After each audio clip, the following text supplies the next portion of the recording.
And yeah, and this chamber, this like winding corridor of a chamber is littered with these strange contraptions that you have come to realize are kinds of torture devices.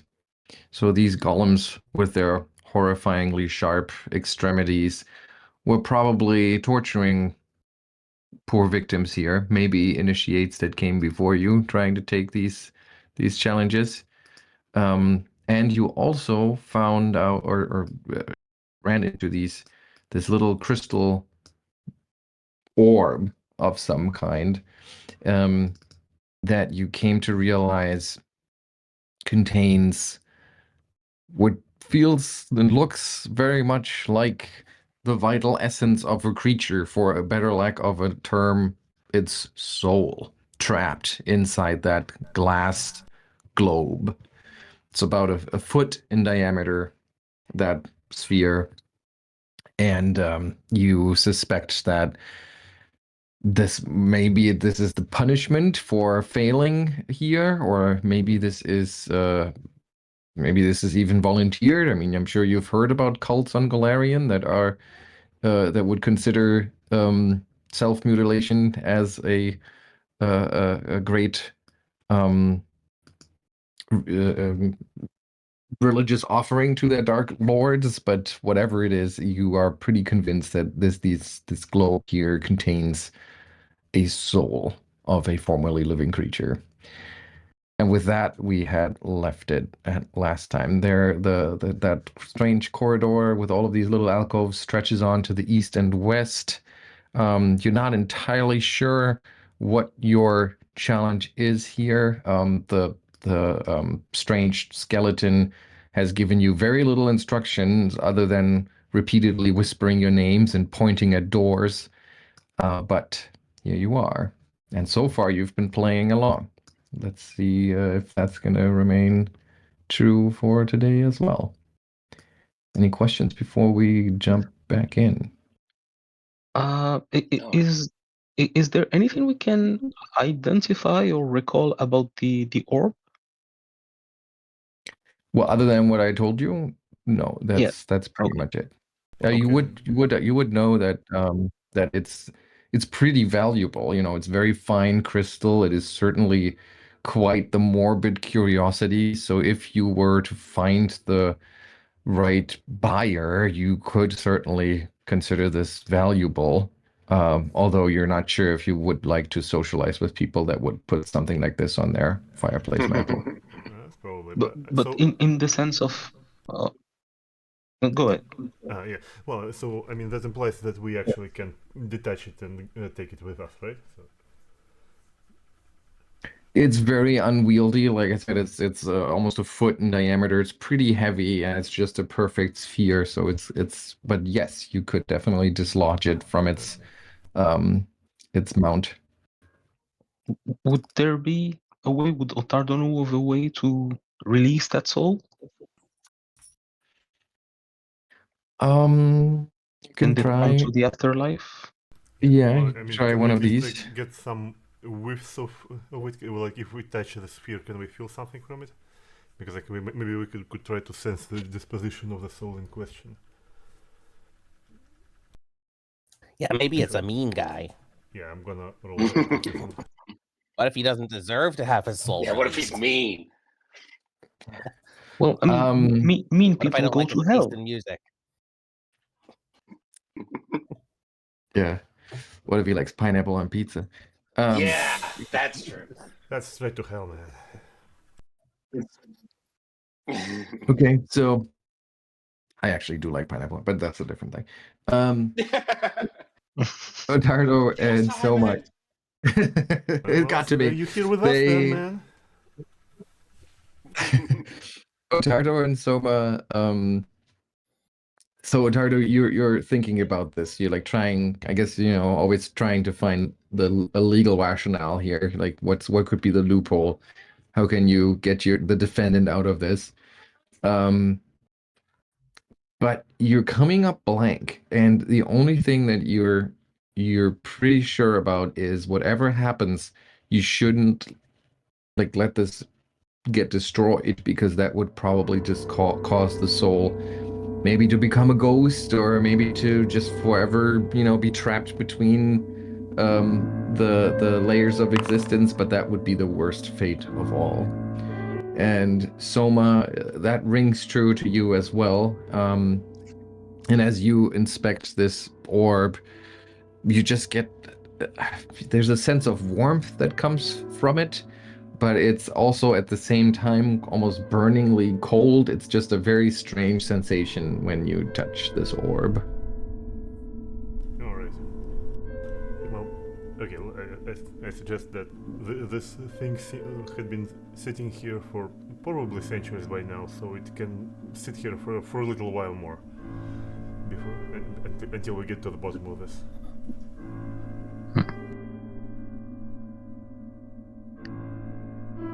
Okay. Yeah, until we're part of this club, we probably shouldn't take their wares. Good idea. We don't want to offend anyone in the non-existence club. Oh my god, is this just a club for nihilists? At least it's an ethos, man.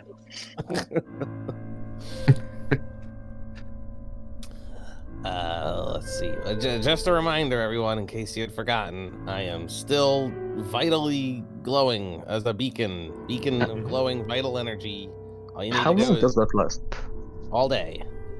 All day. Okay, well, maybe we can sit down and take a breather. Sure. If you want. Ottardo did take a bit of a punching. You still under the effects of that thing I gave you? Are you still bleeding out, but not bleeding out, or anything like that? Oh, I still have the blood booster, and I think there's nothing else. Ottardo is stupefied, but that's. Well, he's going to try to heal himself, which he manages to do.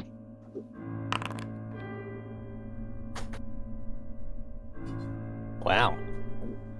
Good work. Do we still need to rest? restore the focus point. Yes.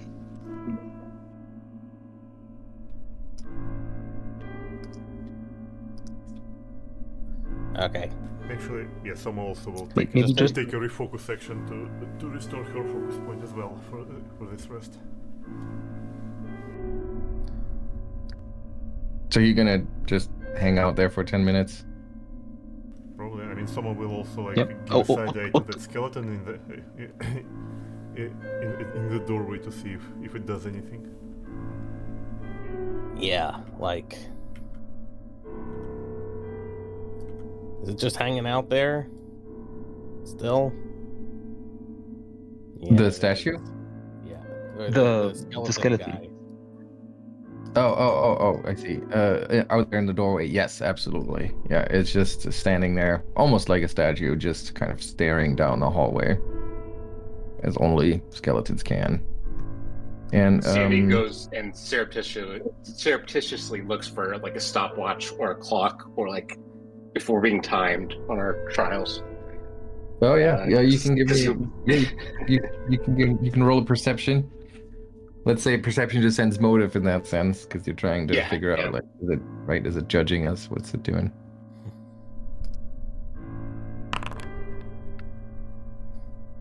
Nice perception. Well, Oh, sorry, should that have been secret? probably should have, but I guess that Oh, never mind. is I can redo it. okay. I can redo it. No, it's okay. It's okay. So, I mean, so you just to rewind a little bit, the skeletons send you in here into this first chamber, and then you were fighting in that first chamber, and then you moved on around the corner. There was more fighting, and now you're coming back to like check on it. Is this it? Are you satisfied? Yeah. And you can see, or you get the sense that it's clearly this is not done, right? There is more for you to do here. At least the skeleton seems to expect you to do a little more. Okay. And you almost get the hint of disappointment from the creature. You're not sure if it's disappointed about you not understanding the assignment, or if it's disappointed that you're still alive, or that you haven't yet ascended to whatever it is you're supposed to become here. But there's like that tiny little, and maybe it's just your imagination, because ultimately it's just a skull with chains dangling out of its eyes. So how much body language can you really discern? All right, but as you're like pacing up and down that hallway waiting for the others to catch a breather, you're also looking up at that statue here in this room, which I'm not sure if we mentioned that, but you had figured out that this is a rare physical representation of Nimbleoth. So also a giant skeleton in a burial shroud. Skull clenches a bundle of swamp weeds in its teeth, and as you look up, it's towering over you. You just feel the gaze, the stare of those empty eye sockets upon you, and it just makes your flesh crawl. But at least it doesn't move yet. And a few minutes later, the others should have had enough time to rest, so we can skip ahead 10 minutes here. Hang on. And Ottardo would like to rest up for a further 10 minutes, if that's okay with everyone. Yeah. Another 10 minutes, okay. I guess I'll refocus while that's happening. Wait, so we were here for 20 minutes? Is that what you're saying? Yes. Okay. In that case, can I spend the second 10-minute period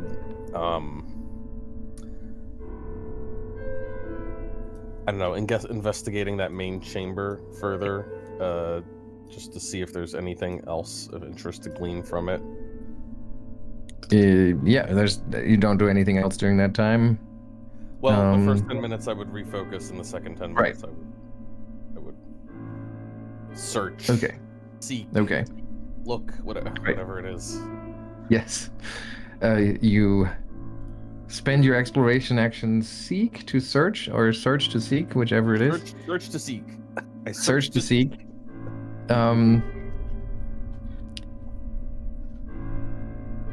And let's see, anything interesting here? I mean, you're taking more time to understand the layout of this room and to understand all of the architecture, I guess. So why don't you give me a perception roll secretly, and we'll see how perceptive you are. Okay. So you don't think you missed any like secret doors? You also, I would assume, inspect the statue a little bit more if there are any hidden compartments, any mechanisms, or anything else that you missed. You're pretty certain that you're not missing out on anything. There's of course the door to the south that you haven't explored yet, just to remind you of that. And it's just, as you have a few minutes here to take this all in, it's just such a weird way to build this room with these little almost like crawl spaces, these little shooting galleries surrounding the room. So there's no reason for this to be a defensive position so far into this complex. So this was clearly designed for exactly what it did when you came in here, which is ambushing whoever comes inside, or the initiates. And what a sick cult that is, that makes its members try to fight for their lives. So just strange. It just strikes you as extremely nihilistic and completely irreverent of life itself. I don't know what this is. If this is supposed to be some sort of proving that you're strong enough to survive, or if the point is literally just to bring people in and kill them. It's strange. Maybe that's why that thing looks a little peeved. I wonder if it's peeved we're just not dead yet. Maybe. I don't know. I guess we'll see after this if it looks more or less peeved after we successfully, and he looks back at it, do the next thing. Now let's see if the skeleton looks angrier after this. I'm really good at reading skeletons. Yeah. Oh. Well, where to? Any ideas? Well, there's a door here, or we could go to see wherever the golems came from. Maybe we clear our six, so to speak, since you never know what this skeleton man is gonna do behind us. Maybe he's gonna like block our path or call some buddies or something if we leave him behind. Yeah. So this one or the one south? Yeah, let's start here. All right. I'll let you open the door though. Thanks, Andy. Can't Yep. reach the handle with my little paws.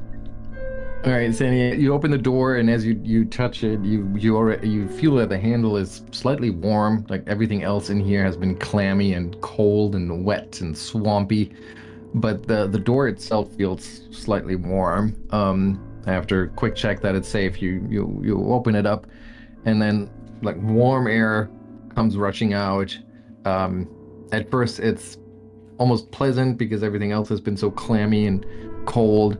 But as you move further through the hallway, it gets warmer and warmer, and then you can move in, and then around the corner, and you stand in front of a second door, and now it's starting to get like really hot. Like you're starting to feel the sweat between your armor and your skin, and yeah, you can tell that something's ahead is just very, very hot. There's some heat. Yeah, there's some heat behind this door.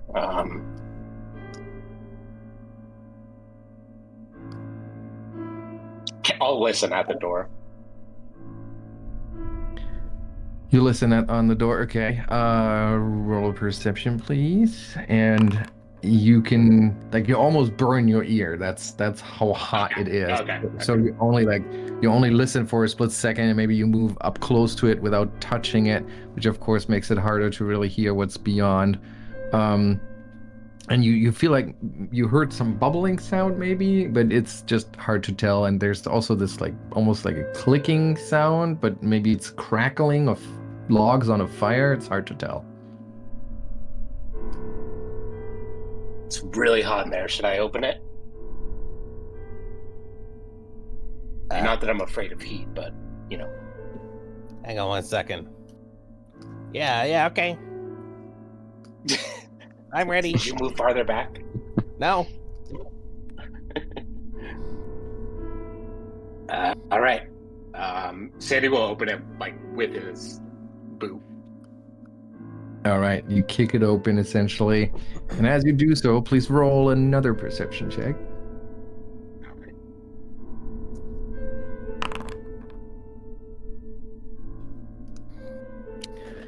And hang on while I do some mental math. Okay, so you kick open the door, and immediately it is clear to you what is causing all of this heat. There are two pools of bubbling magma sitting side by side in the center of this rather large chamber. Across from the door that you're looking through is another doorway, and as you kick open the door and quickly like scan the room, you see something like slip into the magma. You can't really tell what it is, but something just slipped into there, and you can still see like very slow moving ripples wherever what that went down. Something's in there. I'm not going in there chasing it. Does it hurt to like stand near this, or? Well, I mean, it is almost an inferno in there. You can, if it doesn't cause, it's not as hot that it would cause you immediate damage, but if you were to linger here for a few minutes, eventually it would definitely cause burns. Blisteringly hot. You guys want to check it out?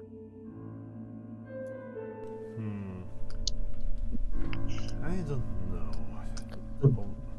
Maybe we come back here if there's like no other way. Someone will like push a little bit against Ottardo to see from behind the corner, like and squinting in the distance. So like I think there is another door in the end. So I think it circles back to that south door, right? Well, That seems right to me. We won't know until we try. Okay. Good idea. Yeah, let's try another door. That sounds. Yeah, let's go check it out. Yeah, Nothing wrong happens when we open the door. Slam the door shut. Yeah. Let's split the party. Yeah, you guys stand there, and we'll go open this door, and we'll see if we can see you from over there. It's a sound strategy. I just, Souma, please.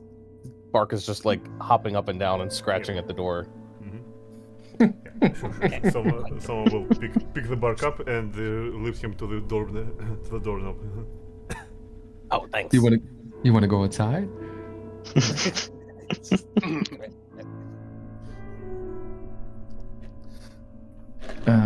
All right. So you open the door for the next room, which is relatively small compared to all the other rooms that you've explored so far. There are 2 grime-crusted copper tubs, completely devoid of water, though, that stand against the south wall. And there is a door to the west.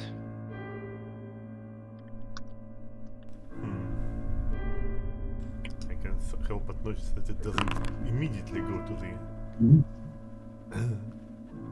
to the corner.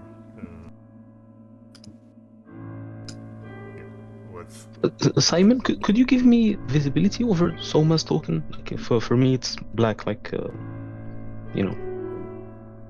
What do you mean visibility over so much token? Right? Like, you know, sometimes there's tokens that I can see.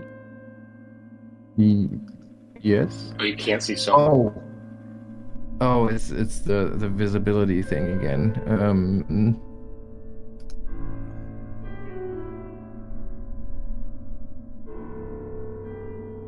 It could be the lag, maybe. No, it's been this way for a while. It's happening for some enemies, and it's been. Is it working now? Nope. Yes, I just don't really understand how this this thing wants to be used.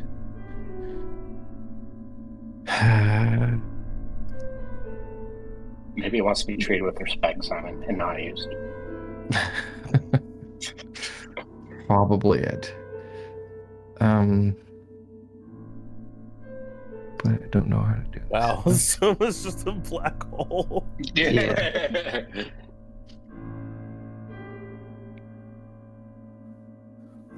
Let's see if I can turn this off.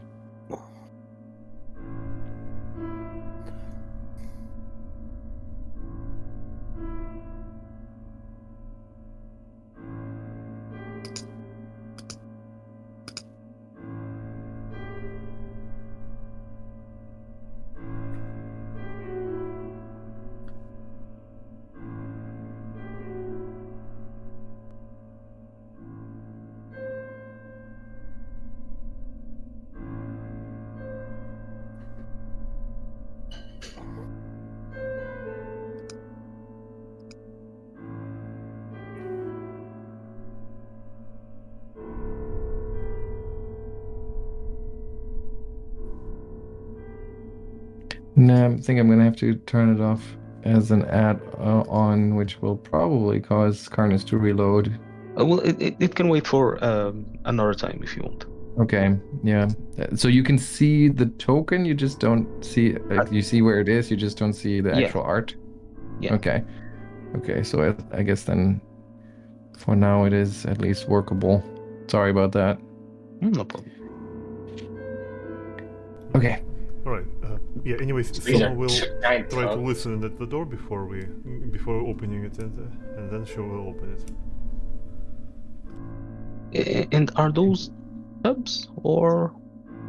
Yes, they are grime-crusted copper tubs.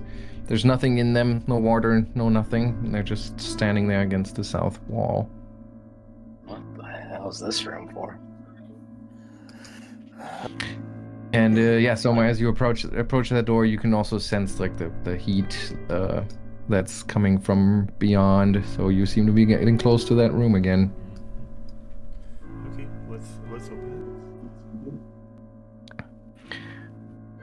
All right, you open it up and you find a short corridor. And now the heat or the temperature is rising even more. You see the door to the north, and a door to the west. it. I see. So this door clearly goes to the magma room, but this one though, like Yeah. Sorry, Ottardo, if you will.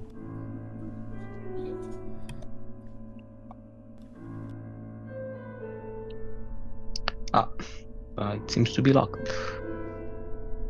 Oh, great. Is it actually locked?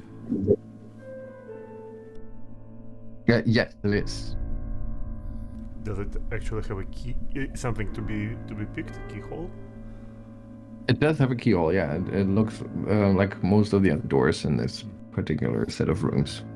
Is it wooden or? It's a heavy wooden door with some iron. Do you want me to try and break it down first?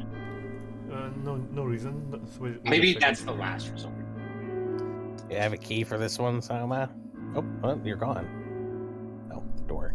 Sorry, I was just thinking about that. I don't believe I actually have any key for this, but maybe there is a key somewhere in this place, because those guys who've been dead probably used to have a body at some point. So I kind of want to check again those murder holes. You check the shooting galley here, Yeah. walk the length of it, but you don't find any remains. I see. Neither of them.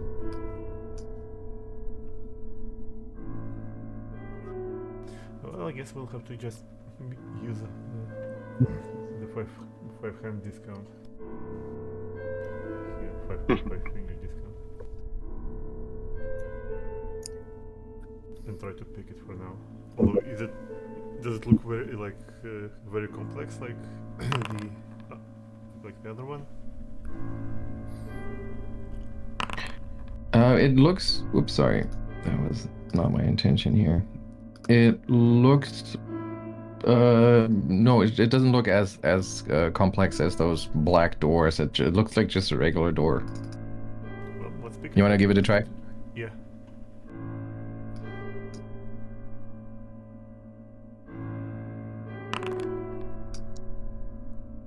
Okay, yeah, this does indeed seem easier, but it's it's still going to require a couple of successes. But the first one's in. I don't think you need to do this Okay. hidden. I think you can just roll this openly.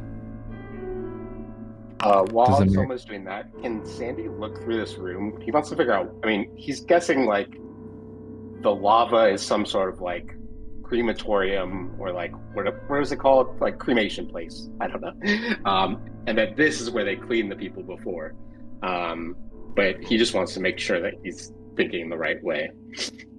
Okay, yeah, roll a perception check.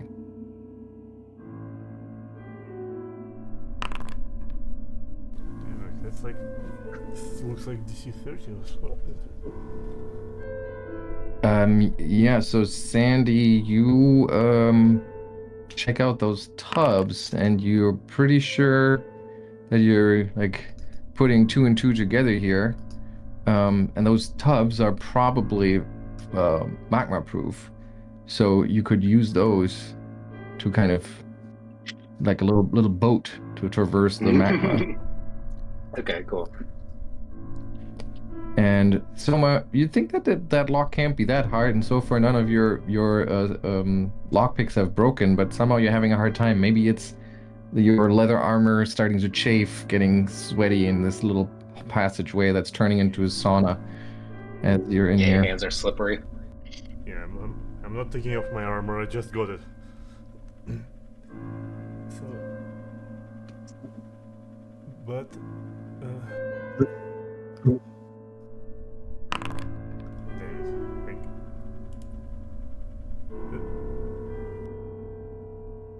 come on. Oh man. Okay, last one is and just I'll call Sandy back in. Yep. And Oh. it breaks. All right, Sandy, you're in. Right, and he takes a running start, charges the door.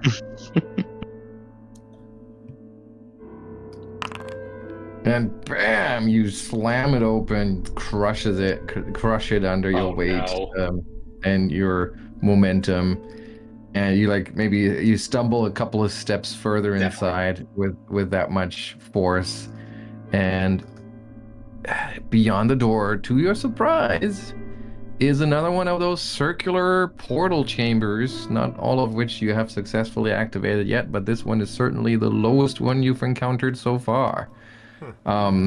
It has No these children this time.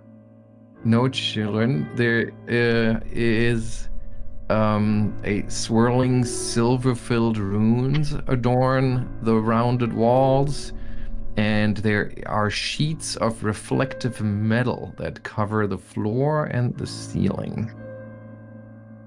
So it looks brand new.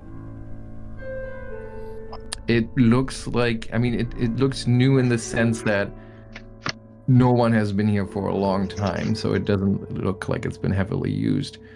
And okay, so Sandy, you walk further in to check it out. Maybe you circle the room, letting your fingers run across the walls. And then there's this grinding sound as the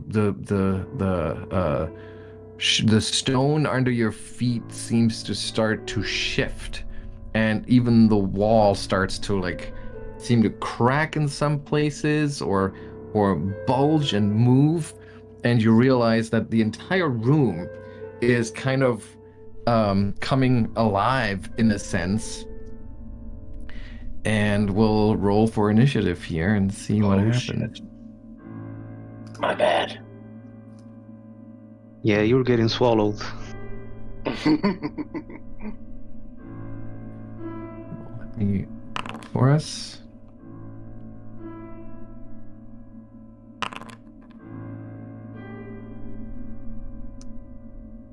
And okay, so the first thing that happens is the room,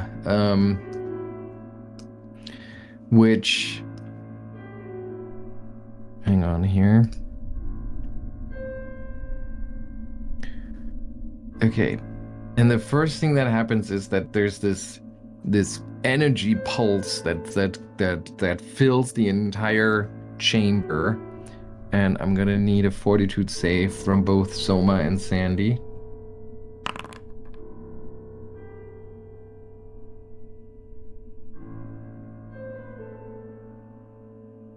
Soma, yeah. And Sandy, you can feel it for a moment, kind of stiffening your joints, hardening your muscles, but you manage to just flex it off. But Soma, it really starts to slow you down, and you feel slowed.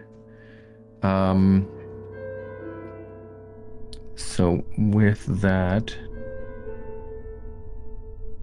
was the first action.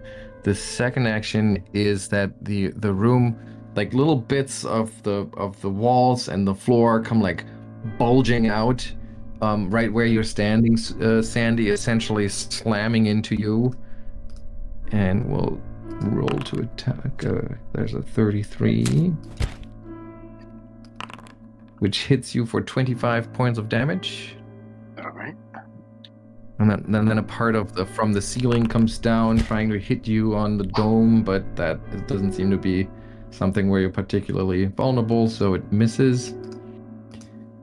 And that was the room's turn. Ottardo. So what did Ottardo see from back there? From back there, you would see that first of all, you would see that Souma is starting to like move in a very unnaturally slowed way. You would also see the entire room, kind of the floor buckle and shift, the walls. There's these ripples running along the walls as the entire thing becomes animated. You do see that from afar, and you could probably hear Sandy like yelp out in pain as he gets struck by the wall. So it's like It's a manly clearly, yelp, though. yeah. but it's like clearly the room striking at Sandy. Is that what Ottardo would have seen? Yeah, that's what it looks like. Well, that is freaking weird. I mean, you can spend an action to seek or figure out what's going on in there. I think he'll start by moving closer. That's going to be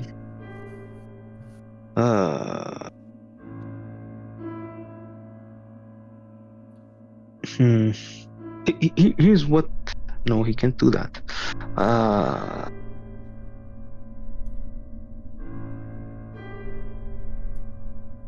He's going to move once, and then he's going to use defensive advance to raise his shield and stride into the room. And does Ottardo feel like there's any target to strike here? I mean, I described it to you as best as I can.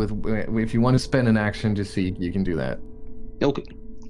Right.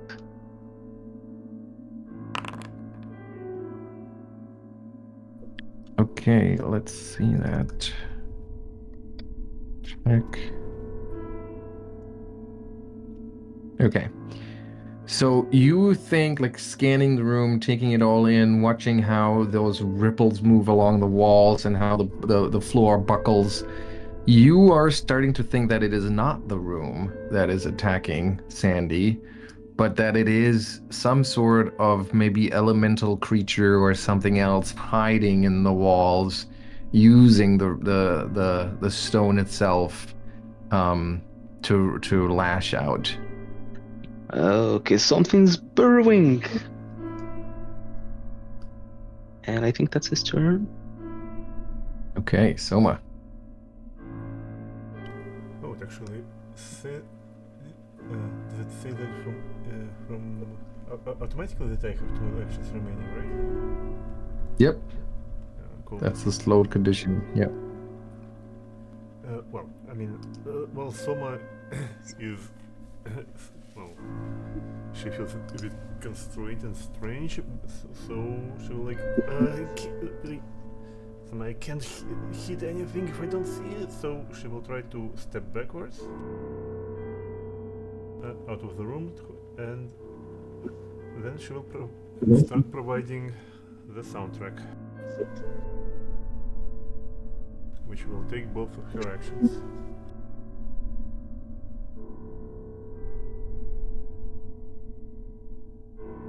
There we go. Yeah, this effect dragging feature is really convenient. I really want it in every other game. Being able to add conditions to others, or yeah, especially in 4th edition. Yeah. Bark. I still don't know what's going on, and it seems a little crowded up there, so I'm just gonna delay until after Sandy. Okay. Sandy. Okay, Sandy just got hit by what he thinks is the room. Ottardo shouts something's burrowing. He's going to free action rage at the room hitting him. Use quick tempered.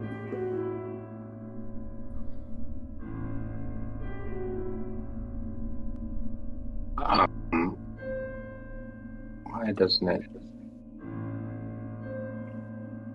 There we go. And then I will take a step into the center of the room, trying to get my bearings and ready a strike for any. Readying is 2 actions, right? Yes. 2 actions to ready ready a 1 strike act. for anything room or wall-like or creature-like that comes out. That's an Okay. All right. It's the room's quote-unquote initiative, and let's see what happens.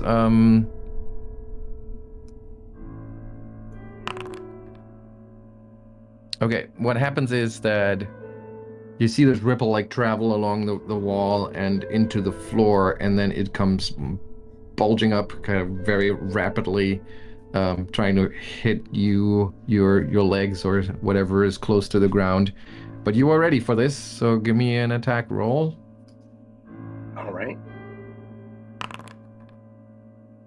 And you slam your hammer down, like cracking the ground a little bit, but you weren't able to hit precisely where the floor was buckling, and it doesn't really seem to have made a difference. You definitely cracked the floor a little bit, but you're not sure if you're doing damage to whatever this thing is.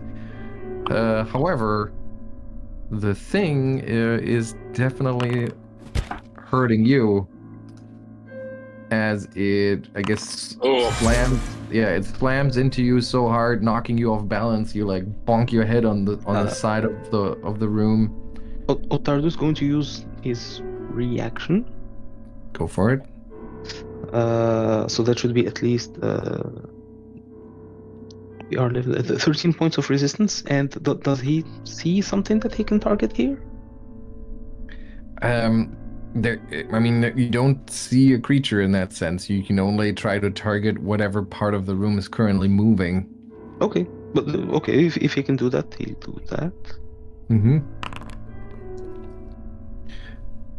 Yeah, but you get the same sensation that yes, you're hitting the floor, but does that make any difference? No, definitely smashed a little bit of that, of those floor tiles and those silver runes, but does it hurt the room? Hard to tell.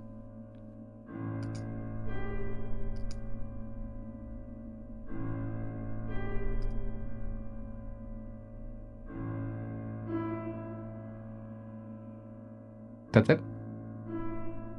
That was just his reaction. Right. Okay.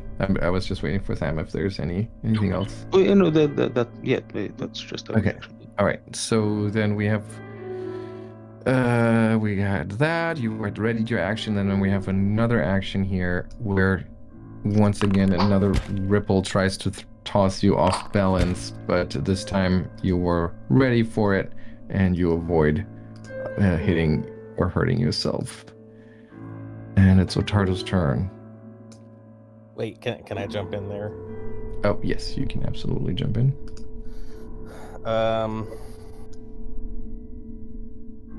I'm still not entirely sure what's going on or how I can help, so I'll just do a recall knowledge for starters. Mm-hmm. Yep, go for it.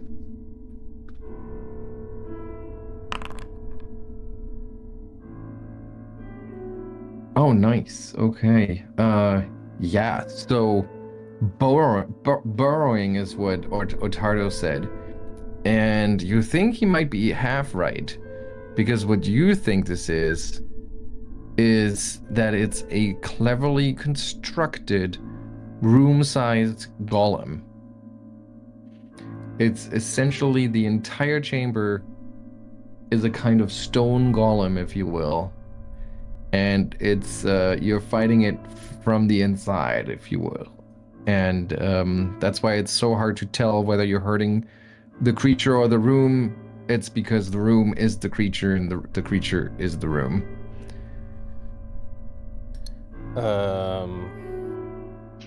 Okay. Do I? I'll give you can I'll I- give you a little bit more. So if your theory is correct here, then this would be a construct, which means it would be mindless. It is typically as a golem, it has a bunch of immunities. I think most of those you could kind of anticipate. It will be very, very much resistant to physical damage, except if you for adamantine weapons. And you know that golems usually have strange responses to magic. They usually are immune to many kinds of magic, but they're also vulnerable to certain other kinds. And sometimes they have very different responses to certain kinds of magic that aren't typically what that spell would provoke. What kind of magic responses they have is very much different from type to type, so it's hard to predict. But usually there's something along the lines of they are harmed by a particular kind of damage, they are healed by a particular other kind of damage, they are slowed by some kind, and they might be vulnerable to certain kinds of magic. And like I said, it usually depends on the type of the golem. Okay, do I get to ask any other questions along with that, or? Yes, you do get to ask 2 more questions. Okay. Based on what I've seen of the room and the shiny metal and everything, do I have any sense of what? I know it's a room-shaped golem, but do I have any sense of like what type of golem it might be? Yes, so you would have noticed that the attacks were always coming from the stone part of the room. So you think that the magic is imbued into the stone part of the chamber, which makes it a stone golem. Okay. And do I know the associated magical effects on stone golems? Do you want the harmed by, the healed by, the slowed by, or the vulnerable to? Let's say the vulnerable to. Okay. That would be being vulnerable to stone to flesh. So anything that would turn stone to flesh would make it very vulnerable, suppress its anti-magic and its resistance to physical damage for 1 round. I suppose that makes sense. Yeah, I mean, Bark will try to relay as much of this as he can. He cannot turn stone into flesh, so he's gonna say, maybe we don't actually need to kill this thing right now. It's just a room. Just leave it alone. It's a room. And it's Ottardo's turn.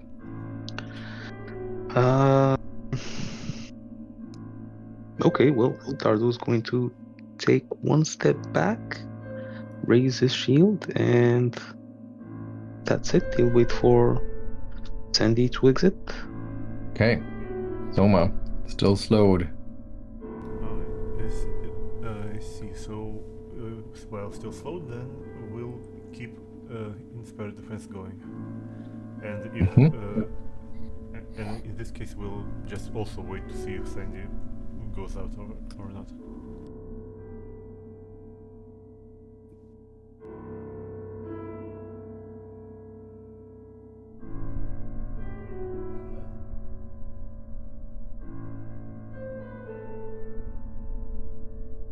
Sandy, your turn. Being tossed around by the room itself. Fuck you, room. I'll deal with you later. And he runs out. And as he's doing it, he like drags his what does he have, the maul or the striking? He drags it along the holy maul along the ground, scratching the signage. Just adding some insult to injury here. Okay. And you're staying in this little foyer basically, or that tiny little 5x5 square. Sandy would try, because I have the movement. Sandy would go out of the room so that Ottardo could shut the door. Okay. Because Ottardo, you're standing in there. This whole thing seems to extend all the way to the door. So you find yourself being kind of sandwiched between the walls here, and those walls all of a sudden kind of like clamp in or slam in to try to knock the wind out of you. Let's see what happens. That's a hit for 23 points of damage. And then the ceiling comes down, but you were ready for that. And another ripple along the wall does not throw you off balance either. And then it's Bark's turn. Is it? It's still attack. It's still attack. Okay, I'm just. Yeah, let's just go somewhere else. Just keep leaving. Just keep leaving. Just keep leaving. Just keep leaving. Okay, Ottardo. And shut the door behind you. Well, Ottardo is going to exit the room. Okay. There's not much of a door left after Sandy's lockpicking.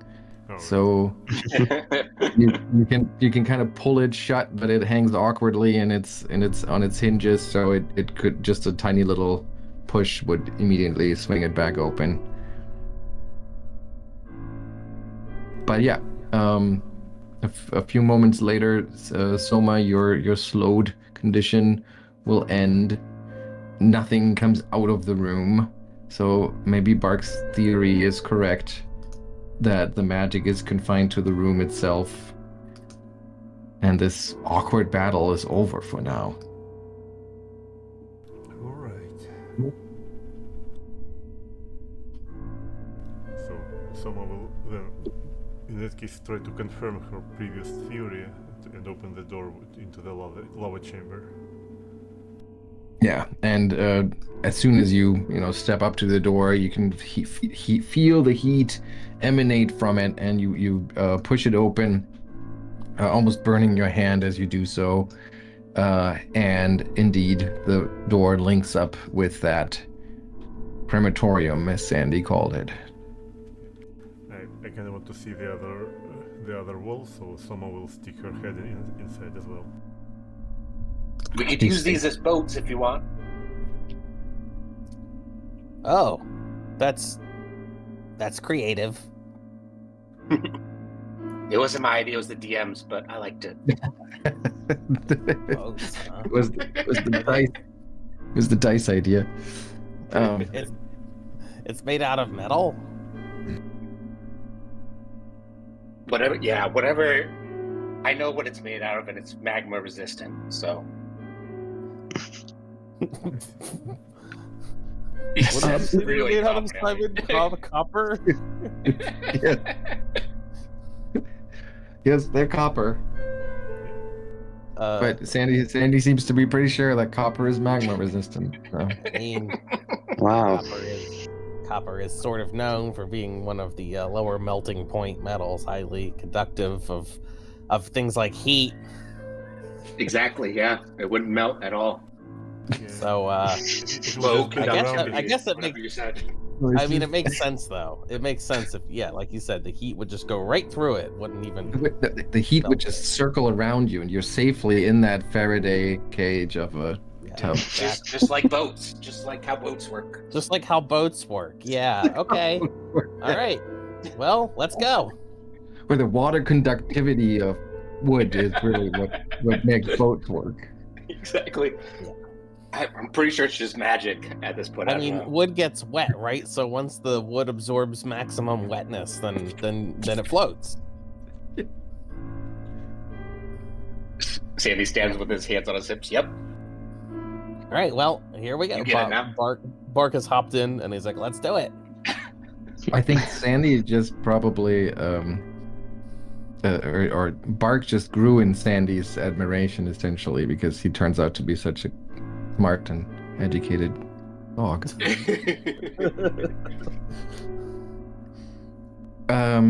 Yeah, so Soma, you had poked your head in there to look around while the rest of your group was talking about, going out for a little boat ride in those tubs.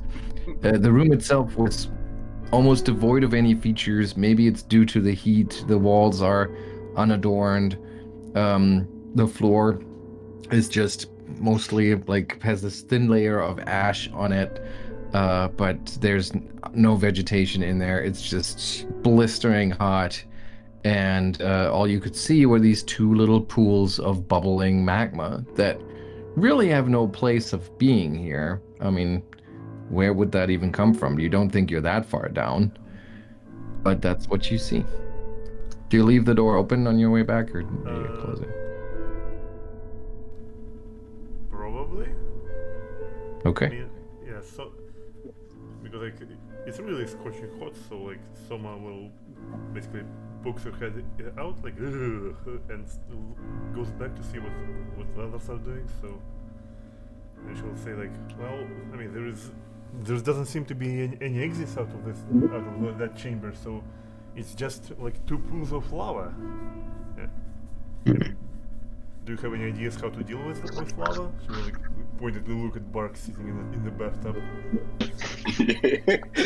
Yes. Are these things? Are they like secured to the ground? No, they're just pretty heavy, but they're not Okay. secured. Then Sandy has started lugging it into the hallway like a bobsled and is like getting ready to like push it through. Yeah, I got an idea. Oh well, okay, be my guest. If we want to go in the room.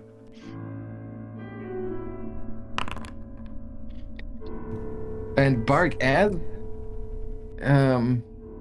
Sandy starts moving these tubs around, maybe he picks this one here, because that seems the one that, you know, is the most accessible.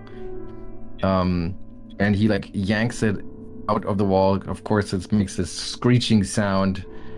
But as he moves it, you notice that there is a strange misalignment of the cracks in the walls over there, almost as if there is a door hidden in the wall.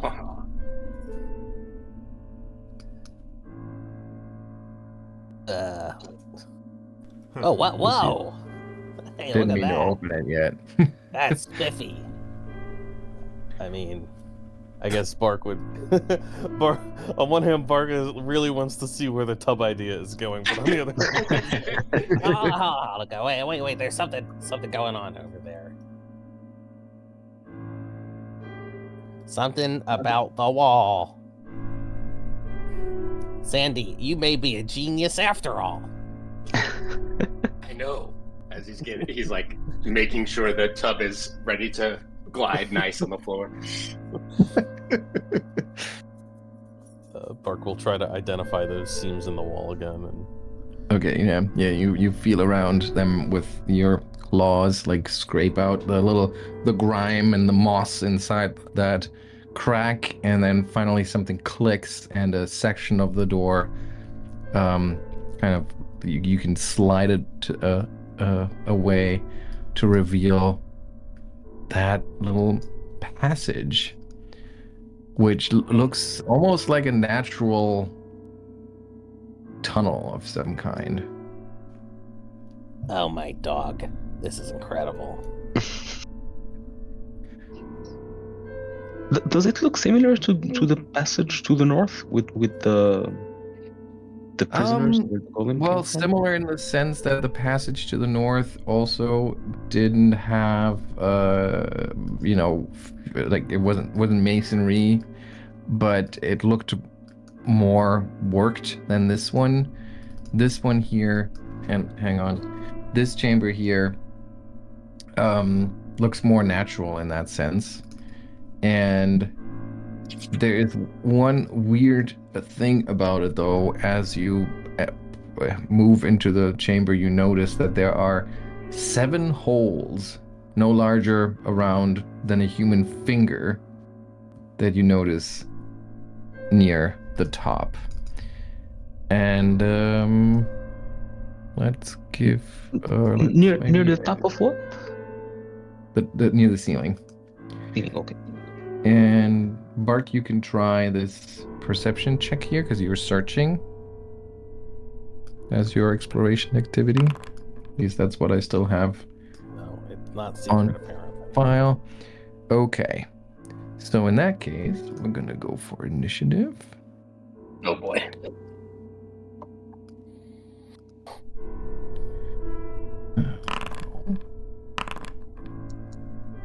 And yeah, nobody has really. Okay, Ottardo, are you an expert in perception? Yes, you are. So you do get to roll perception now as well, because your initiative is very high. Like a seek? Just a regular, you can roll a regular perception. Okay, so you don't notice anything until it is too late. I mean, maybe you've noticed those holes up there, and you're all just kind of like looking at it, kind of wondering about this, but they're pretty tiny. Like I said, just about the size of a human finger, all 7 of them. But then you hear this hissing sound, and a greenish gas starts to flow into the chamber, rapidly filling the entire cave. And I need everyone to make this fortitude roll.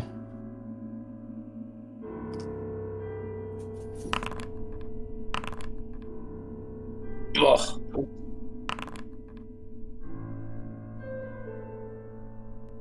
Kind of want to use my heroic inspiration on this. Go for it if you want to. Yeah, I think I'm going to. Yeah.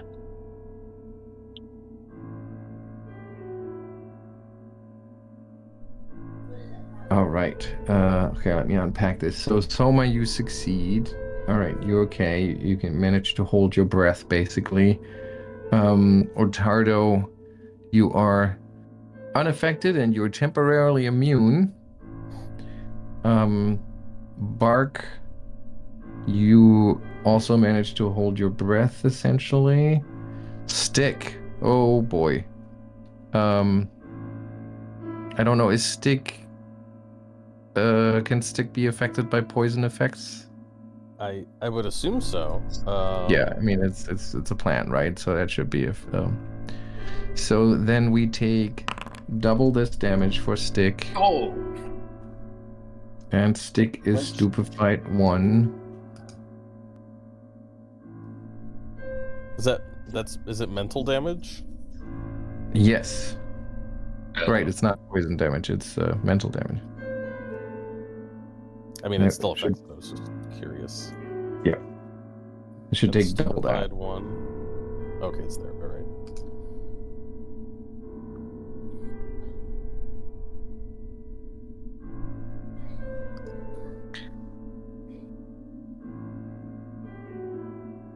And Sandy, you are also temporarily immune. Just Stick needs to take 26 again. But Should have taken 'cause of the double. critical failure. 26. Yep, that's right. Okay, so the gas keeps on coming. Like I said, Souma and Bark, you managed to hold your breath, but that may change in the next round. So it's your turn. Okay, well, Soma will spend a couple of her actions first by digging through her backpack, and then she will produce one of her items, which is what's there, and stick it in her mouth. So that would, one action would be to get the bottle out, and the second action is to start breathing through it. And the last action would be to inspire more saving throws, just in case, for the next one. So let's go. alright. And what kind of instrument are you using for this? Because you Well, can't okay. sing. Yeah, well, she carries her magical lute, the instrument of bards. Okay, good. I mean, some almost never sing Mhm. after all, anyway. So All right, and then it's Bark's turn. Can I see okay through the poisonous cloud? Yeah, it's not obscuring vision. I mean, it's pretty thick, but there's no point about concealment here. Can I see like where the area seems to end? Yes. It seems to end weirdly at like there's this little passage almost, and then it ends at a worked stone wall, just a brick wall.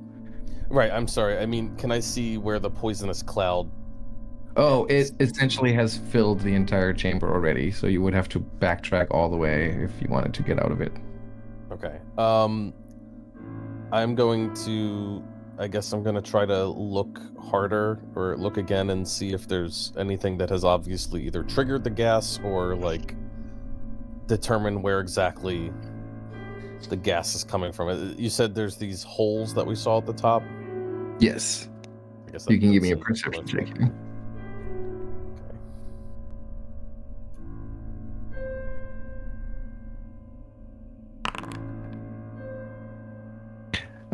Yeah, so you see those holes at the top where the gas is flowing out, but you don't see any mechanism to stop it.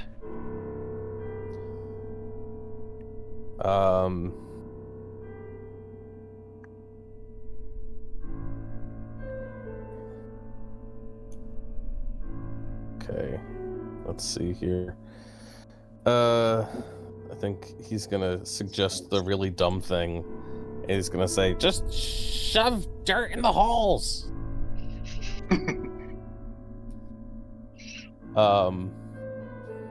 And he's going to command stick to get one of those vital beacon uses off of him. Mm-hmm.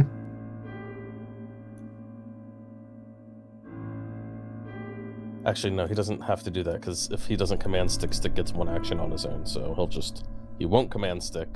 I'll just let stick do it on his own.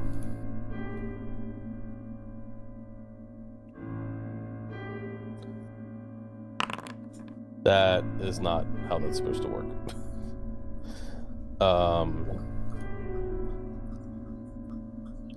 4d10. Why don't you have 4? На самом деле это... That's weird. That seems broken.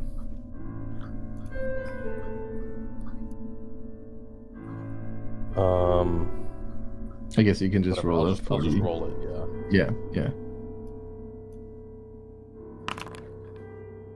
There we go.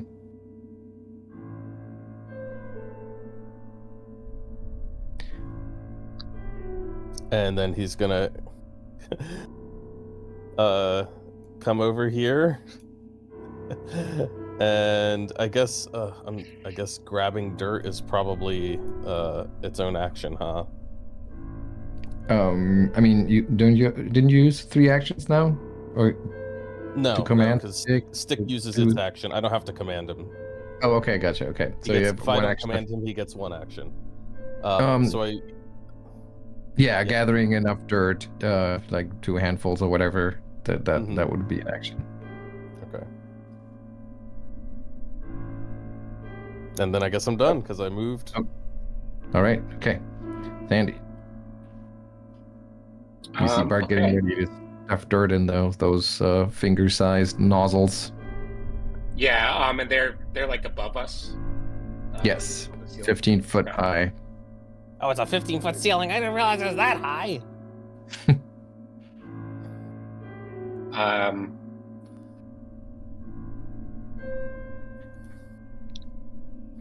Yeah, so I don't think Sandy could do that. Like,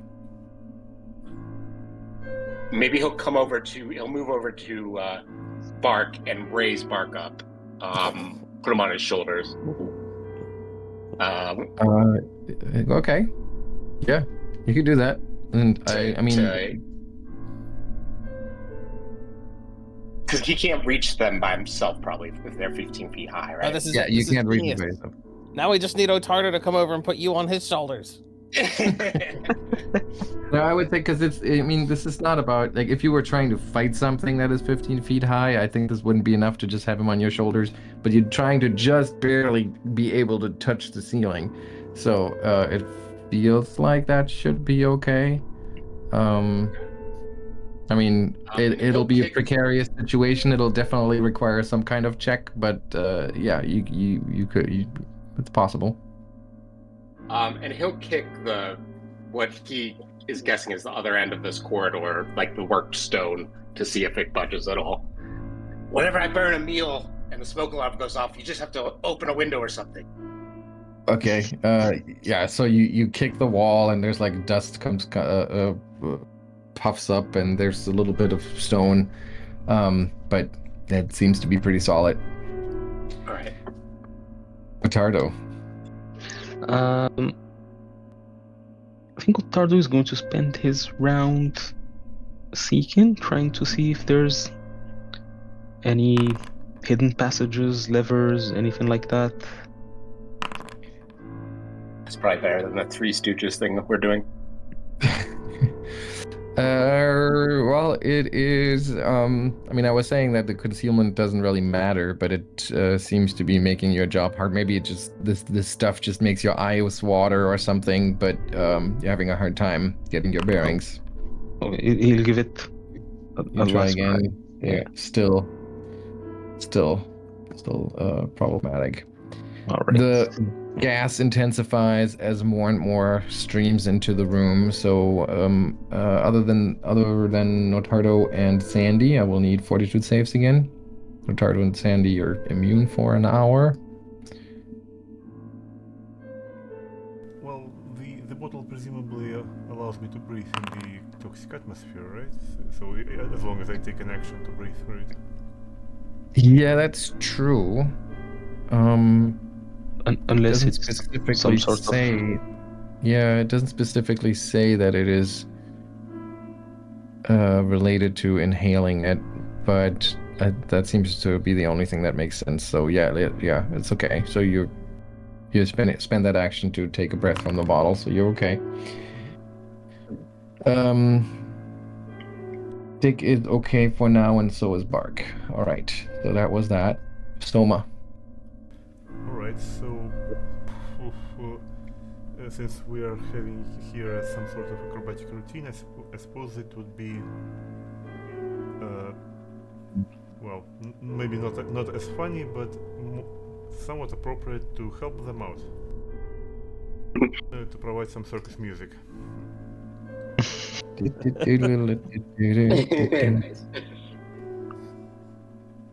Okay. So, yeah. So the next check that they're going to attempt, which I suppose is plugging the holes, like someone will try to use her performance as an aid reaction.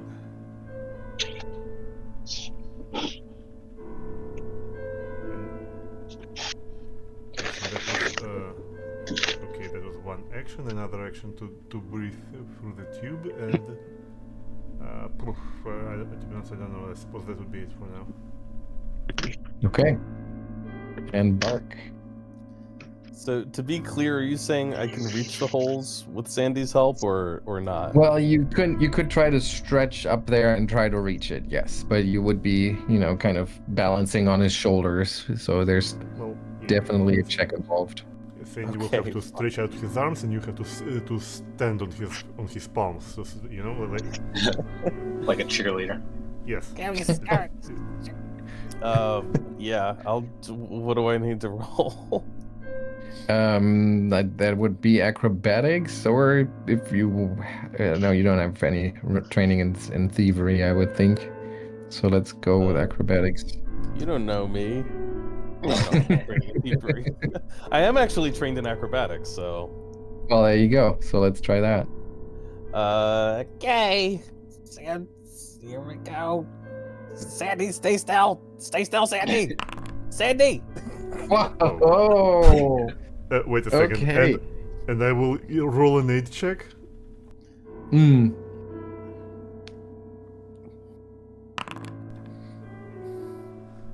Nice. So that'll be, yeah. 38. I'll say that you. I mean, it really does look like a circus number at this point. And you managed to plug 3 of the 7 holes with your turn. Nice. I guess you technically have a third action if you wanted to do it. Another thing, but I will. Yeah, I would count that as one 2 so far? actions. Or 2 actions. I would count that as 2 actions, yeah. All right. Bark is like stuffing dirt in the holes. He's like, Stick, get over here with his 3rd action. And Stick's gonna come over. And Stick literally has 15 feet of reach, so. Oh, well. Look at that. Does it still need an action to pick up dirt and an action to put it in the holes? You have to gather enough dirt, especially with Twig's tiny little hands. So I would consider that an action, yes. And I think like mechanically it's the disable device. Is that it? Mechanically, they're asking for a thievery check that only an expert can do to shove dirt into those holes. So I'm willing to deviate from this as written. That, to be honest, that doesn't sound like a particularly expert thing to do. Exactly. Expertly shoving dirt into holes. Can't just be trained in it. You have to be an expert. It feels like Souma should be up here. All right. So, but Stick now has like enough pebbles and dirt and stuff to do it on its own next turn. Ottardo. Sorry, Sandy. Sandy will just continue holding Bark up, and yeah, I don't think he needs to do much. Okay. Ottardo. I don't think Ottardo has anything to contribute here. He will walk over back just to make sure if we are trapped or not. Good call. Yes, and indeed the door has slammed shut. Okay, so he is going to walk back and say, "Don't panic, guys, but we are trapped." Nice. That was 2 actions. I think it was like 1 to go. Oh, right, just 2 move actions. I think last one he'll just try to seek again. Okay.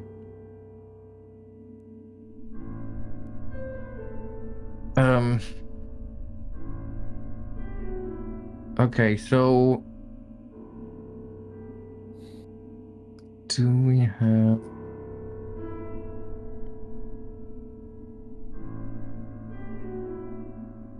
So we don't currently have any wait, the Inspire Competence, does this do anything here? No, No. It's discharged now. It's done. That got used in the athletics check. Okay. No, I mean the gas in here is just getting thicker and thicker, so it just seems to get harder and harder to make out any features of the room, and you don't spot anything that could be helpful. Instead, the room just continues to fill with gas. So Stick and Bark will need to roll another fortitude save here. I don't know why it says Ottardo. It's just because I had you highlighted, I guess.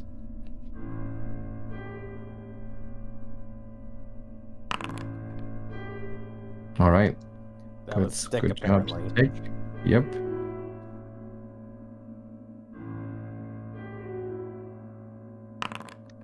Wait, that's is that my fortitude? Does Stick have better fortitude than I do? He does, apparently. Yeah, whatever. I'm just gonna deal with it. Yeah. Okay.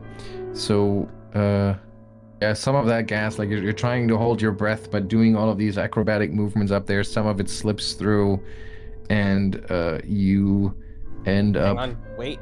I have a thing. Hang on. Let's see if it's relevant. I have a blunt snout.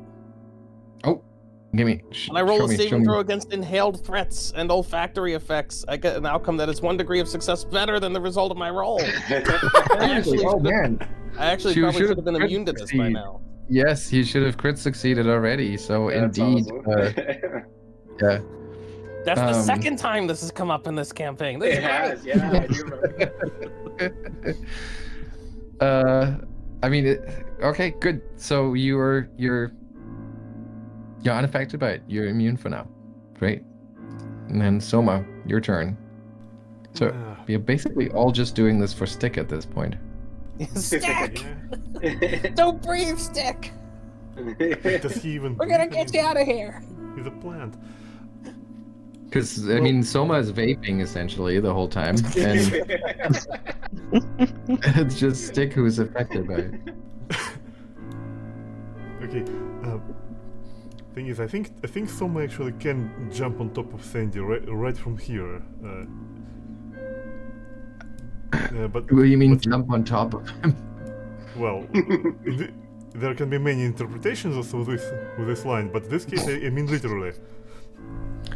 And he's having a difficult enough time balancing Bark on his shoulders, so if you were to jump on there as well, things might get a little too difficult for him. But we don't know. I mean, just... Well, You know what? I'll get out of the way, Souma. I'll get out. Just... I mean, you could try to go to climb Ottardo. Yeah. Or you could literally just delay one round and I'll get out of the way. Actually, I think we should make it a team up, and indeed, let's jump on Ottardo's shoulders. We'll do chicken after. Okay, so you try to climb up on Ottardo, and onto his shoulders. Okay, then now what? Well, unfortunately, I still need to spend an action to breathe, and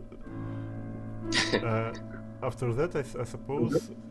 Well, what do I have? I think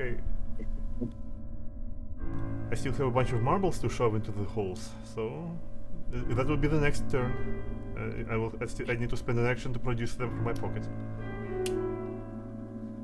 Okay, and it's Bark's turn.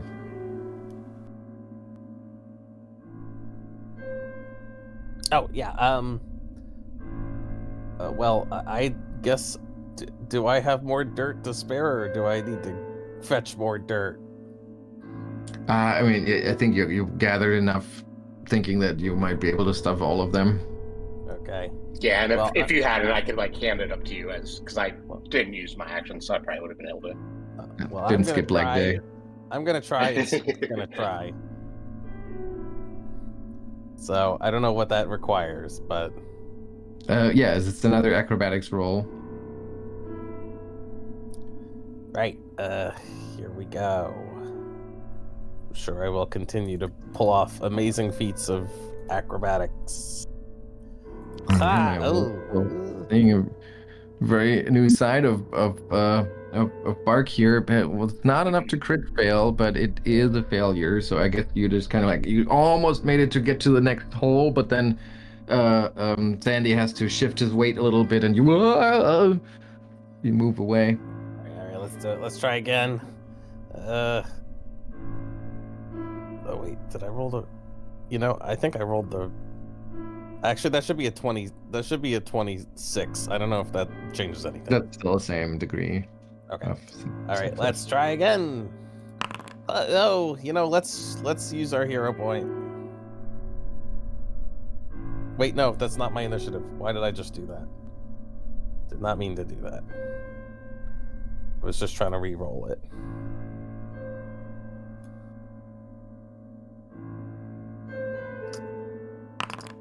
Oh, goodness. Oof.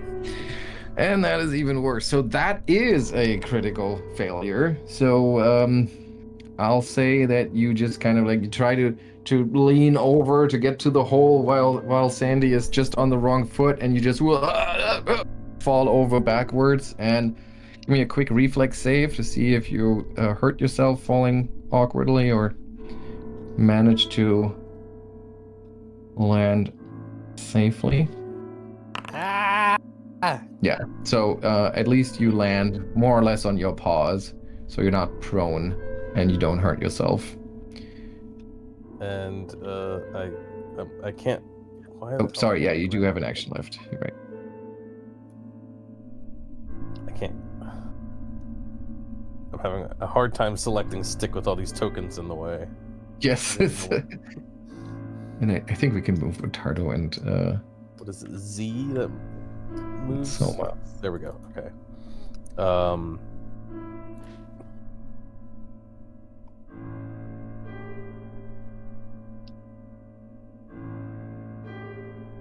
Okay.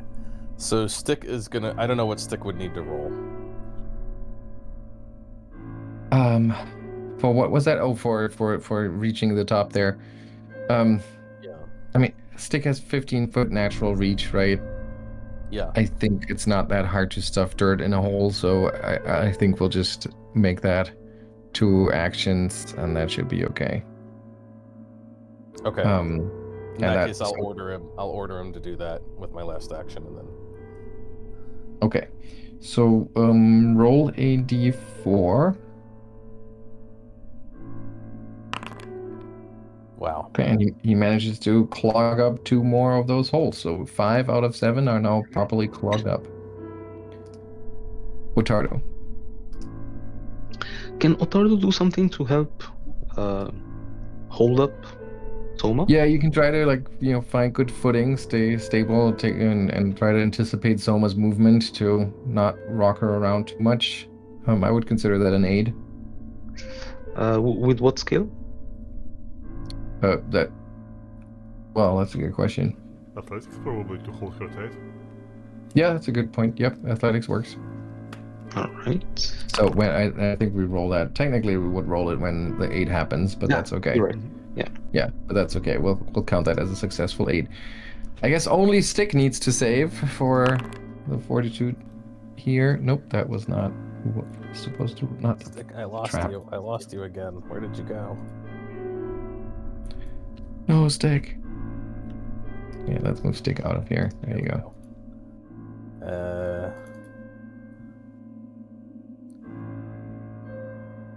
Fortitude. Wait, why is Stick's fortitude?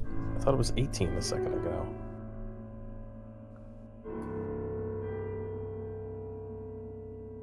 No, it was 17. Well, that's not good. Oh boy. And Stick takes 26 points of damage once again. Is that a critical failure? No, it's oh, actually it is on the dot. So that is twice the damage. Oh my god, Stick! But hang on about that. I think I vaguely remember that mental damage doesn't kill you. Yeah, I had the same. It doesn't.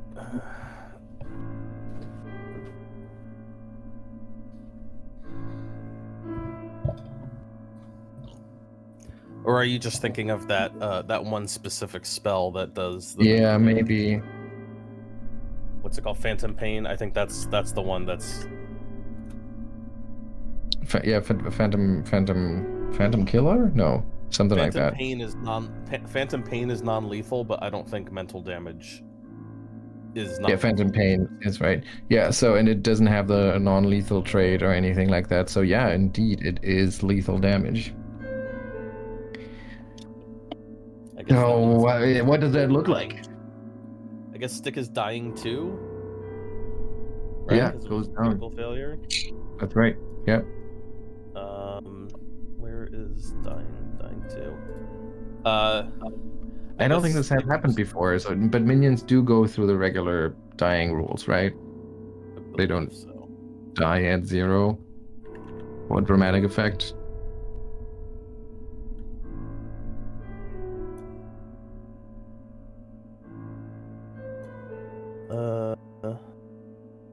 Yeah, no, it looks there's nothing that would say otherwise. So we'll go with that. Okay, so Stick is dying too.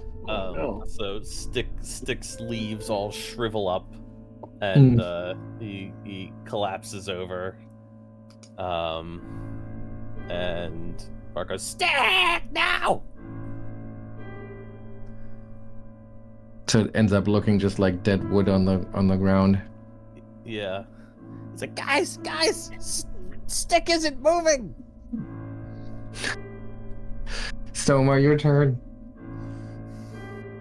Well, so at this point, like, she will take a breath, take the bottle out, yell. Wait, like, I can't yell to him and take a bottle. Like, there's a bottle in my mouth. Like, so she will just have to like say something like and point Birke at stick at saying, well, as if she means go help him, while she will plug the holes.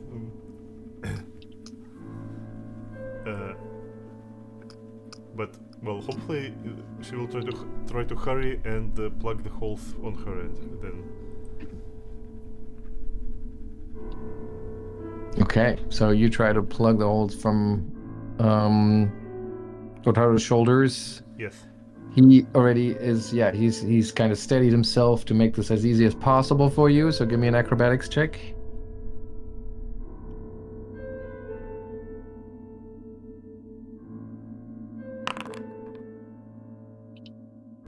Yeah, well, I want to reroll that.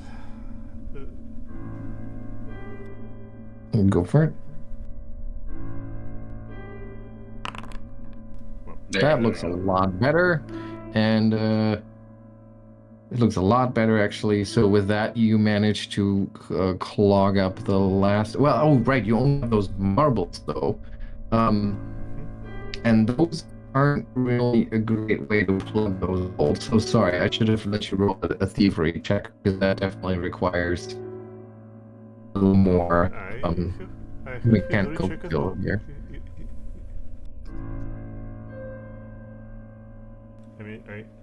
I could like say that I spent one action on acrobatics and another action on thievery. Okay.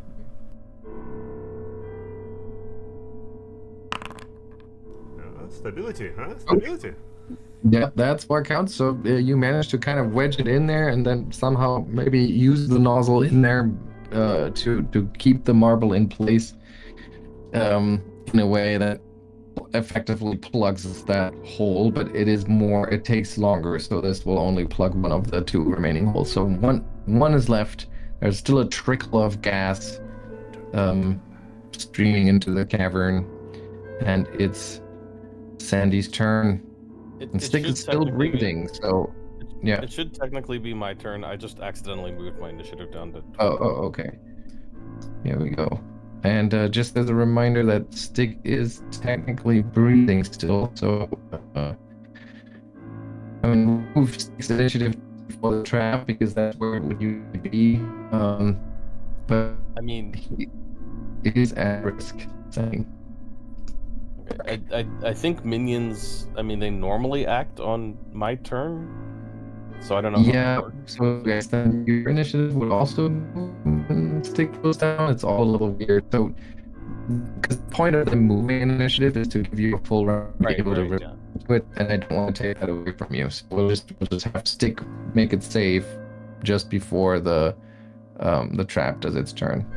Simon, you've been breaking like hell right now on my end. Yeah. Oh, is that happening for everyone? It's better now, but like for 30 seconds before it was breaking up. Yeah. Okay. But I heard what you said though. I got it. Okay, good. Yeah. Well, Birke's obviously he's gotta get Stick to not be dying.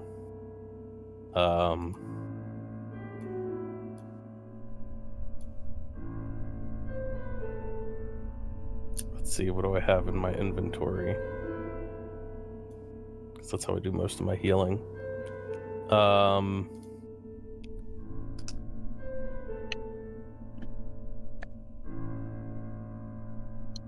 Oh, what is this? Actually, this might just be effective on its own.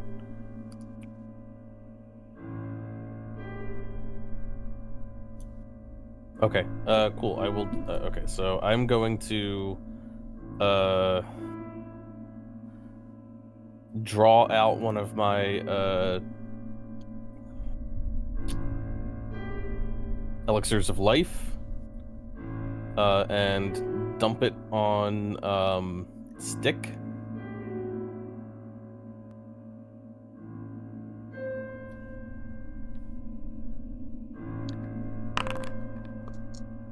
Giving him back 30 hit points. And I guess effectively you'll hop off Sandy's shoulders to do that, right? Well, I already fell off, didn't I? Oh, right, of course. Yes, Right, yes, yeah. of course.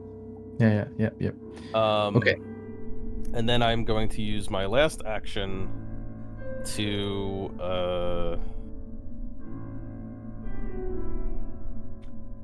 cast Protect Companion on Stick, which I think works the way I think it does. He just needs to take damage for it to trigger, so... Yeah, Protect Companion, so... Okay. And then it is Sandy's turn. Yeah. I mean, the only thing could Sandy like parkour up the wall, grab onto the the nozzle like a rock climber grabbing a grip and try and stuff dirt in it? I mean, there's only one of them left, so that would be incredible finger strength. But I mean, you can certainly try. You're kind of in a narrow passageway here, so maybe you can try to like wedge yourself in there to have enough leverage to push some dirt into the nozzle. So definitely a difficult thing to do, but you can try. I'll try. Can't really help Souma or anything, so he'll try. Okay, let's make that an athletics check because it's more of a climbing challenge than a tumbling challenge. Well, I'll let you describe that. Yes, I think for stick, and he vaults off the side of the wall, like does a thing where you have legs on each side and like scurries up the rest of the way, and then hanging off it with one hand stuffs the dirt in the hole of the tube or nozzle, and then falls to the ground. I want to picture him actually like, losing his grip a little bit and then shoving his finger into the last remaining nozzle and then slowly There you go. that one finger. Absolutely. Only to then like shove something in there to completely block that nozzle and falling back to the ground, like landing on your back. And of course it knocks the wind out of you a little bit, but you did it. The gas stops coming. For now, at least. Of course, there is a lot of gas still trapped in this room. What do you do?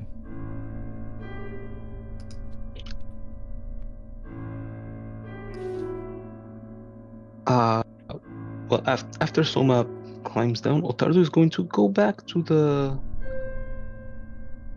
entrance and try to push it. And the door opens easily, and a lot of the gas kind of dissipates, flows out. It's hanging thick in the air, so it might take a few rounds or minutes to clear entirely. But it falls below a dangerous concentration pretty quickly.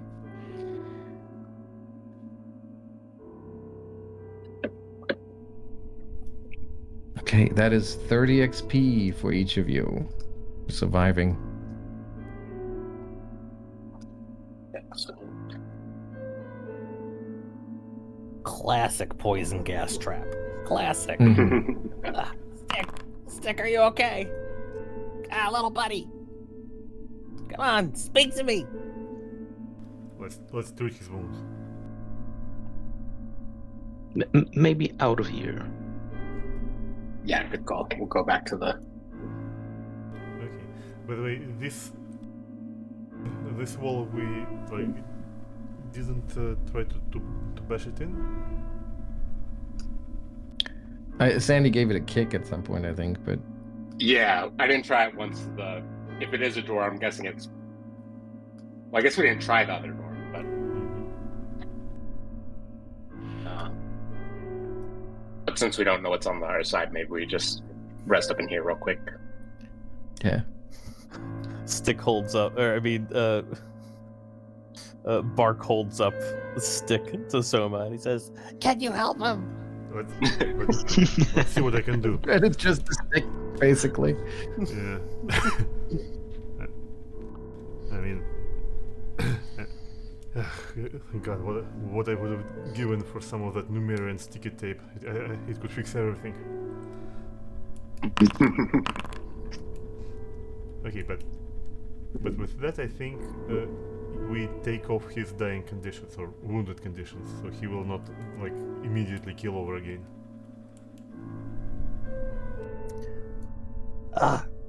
Thank you. Both of them? He had 2. Yeah, I think it takes a while. To get rid of all of them? I think so. Well, I need to just check with Uh, No, you'd only have wounded 1 when you come back, Yeah. even if you enter dying 2. Oh. Yep. It's like you gain +1 wounded whenever you come back from dying. Oh, Yep. okay. Yeah, I guess that makes sense. Okay. All right. Okay. Wow. No, but Stick is still somewhat stupefied from the exposure. Stick, I'm so glad you're back. I'll never let you breathe in toxic fumes again.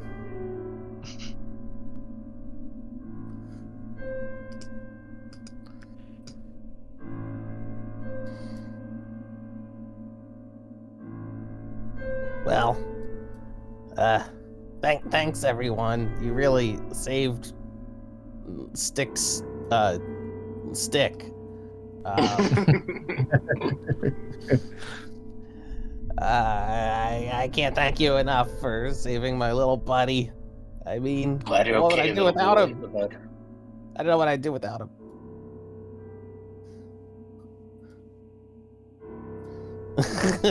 Yeah.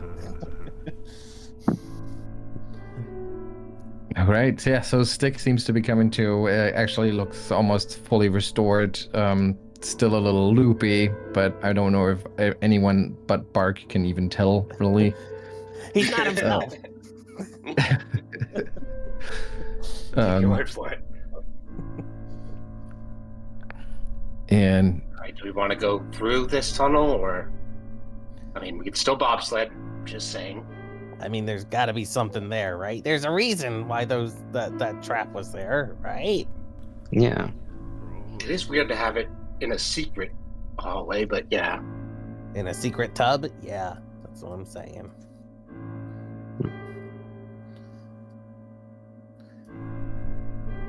It would be really mean to make like a secret passage that leads only to a trap. well, And kind of pointless.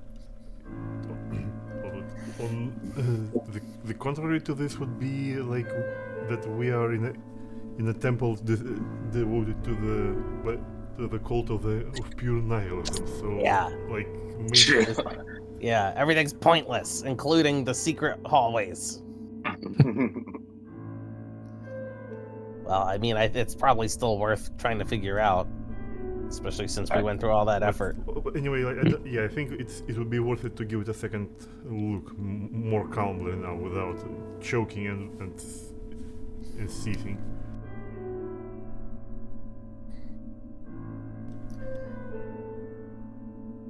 But Souma will keep the bottle on hand just in case.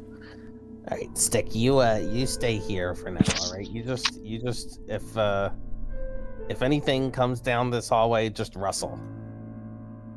Sandy will put haven't thought about it, he'll put the copper tub that he's carved a number into the side of.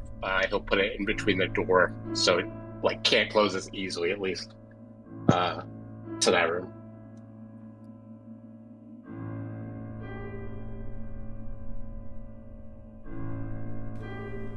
Well, okay, so someone will want to just carefully inspect this wall.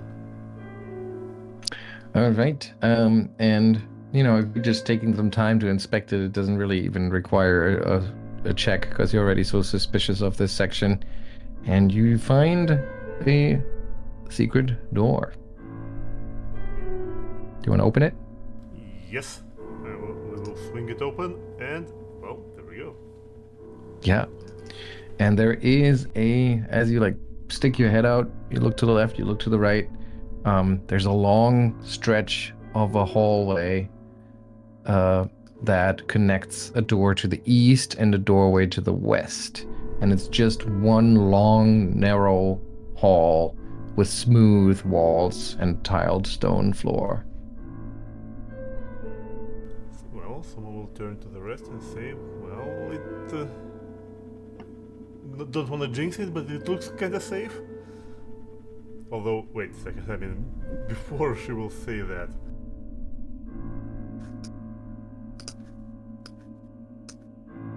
Well, she still has her bag of marbles. She will toss one marble to the left and one marble to the right to see how it bounces off the marble walls. Yeah, and as you reach for your marbles, you're noticing the entire hallway turning stark white for a moment, and then these colorful images start to swirl along the walls, almost like floor-to-ceiling paintings of some kind.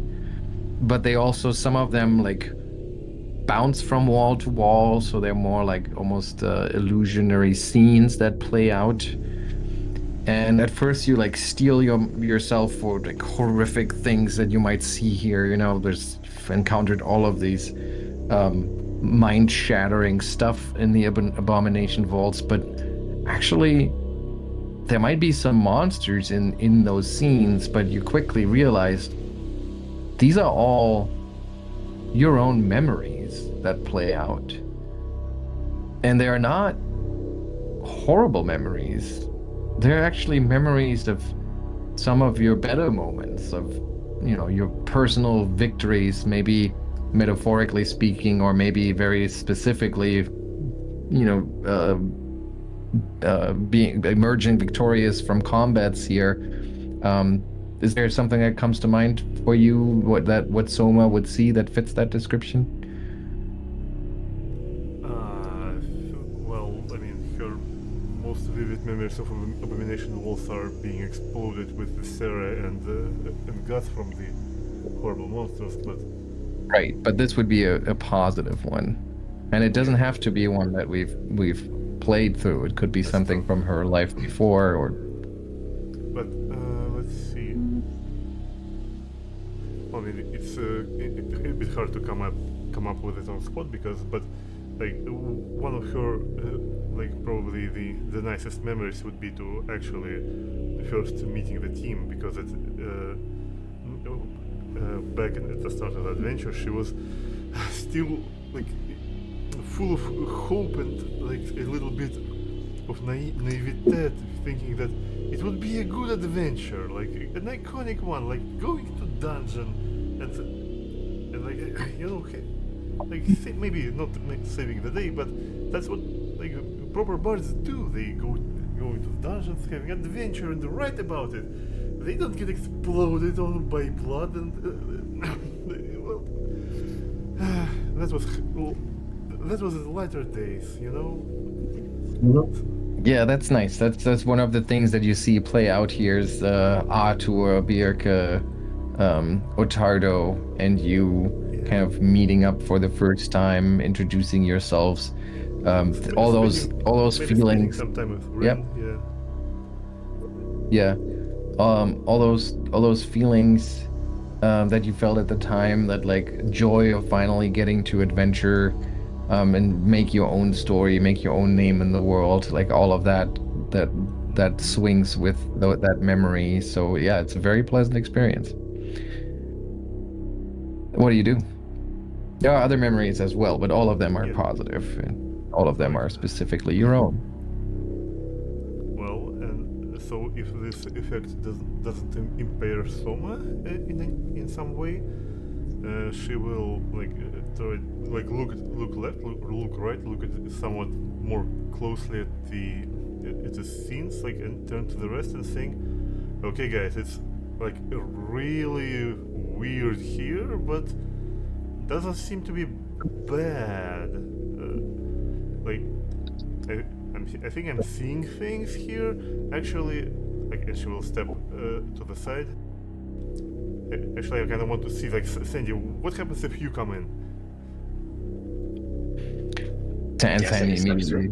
Yeah, you step in because when Soma was describing that, you just saw this like bright white light inside the hallway, and then as you step in yourself, that light changes color and shape, and the same happens to you where you see scenes. Maybe some of them are just frozen paintings, maybe some of them play out as short little reenactments of your own memories, victorious, pleasant memories from your past. Can you think of something that Sandy would experience here? Yeah, I mean, definitely like his days in the gladiatorial arenas, like all his victories and stuff. And I think he probably like looks a little sheepishly at Soma because one of them is like of him meeting them, but in his memory, they're like small, helpless adventurers, and he's like the big guy that came to rescue them. And he's like, "Yeah, this is nice. What you're seeing? Are you seeing me in the arena?" Well, that's a question. Do I see something from his memories? Does he see something from mine? No, you don't. I mean, there's probably some. Like I said, there are many memories playing out here, and there are some that you share or that involve Sandy, but you don't see him in the arena. I don't think you've ever seen Sandy in the arena, so no. And Sandy, I'll add to that, you know, your perspective on these memories, it's like you're bigger than life. As you look around, like there's just these like rows upon rows on spectators that are cheering you on as you like walk through the passageway. They're like their gazes and their cheers follow you along. You can even hear them in your ear as they like chant your name. I mean, you have a pretty good name, but was this your arena name as well, or did you go by a different name? Oh, I don't know. I think he probably just went by maybe like the Ravager or something. The Ravager. Okay, so you Yeah. hear that name being shouted, which I don't think you've ever shared with the group. So it must be coming from deep inside you. It's again, it's not an unpleasant experience. The opposite, And he actually. just sort of aimlessly walks by Soma, like nodding, and like you could tell he's like almost as if he's playing up to the crowd. Yeah. Yep.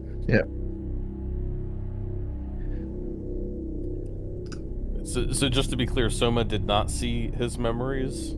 No.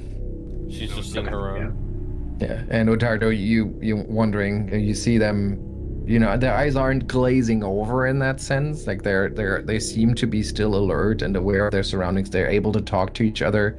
You move in there, you get the same sensation. You also see memories play out or painted along the walls. What is something that Ottardo might see? Ottardo, I think two come to mind. It would be either the moment we finally found and rescued the dwarf that we were sent here to find, or the moment he like ripped Augrel that was paralyzed in the field. Yes, saving Augrel. And it's both, right? Both of those memories can play out here at the same time. So you see those scenes, and you're reminded of your own valor in those situations, and reminded of how you were able to keep your promise to the dwarf's mother, I believe, was the one who had hired your services. Again, not unpleasant.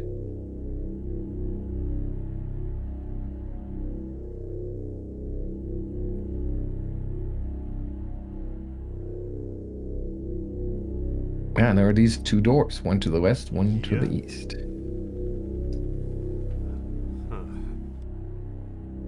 Okay, Bark joins you as well. What does Bark see? I don't know. Bark steps in, and I imagine that he catches glimpses of himself as a young Shuni, just learning to work in the garden alongside his parents, and fond memories of the first time that he met Stick,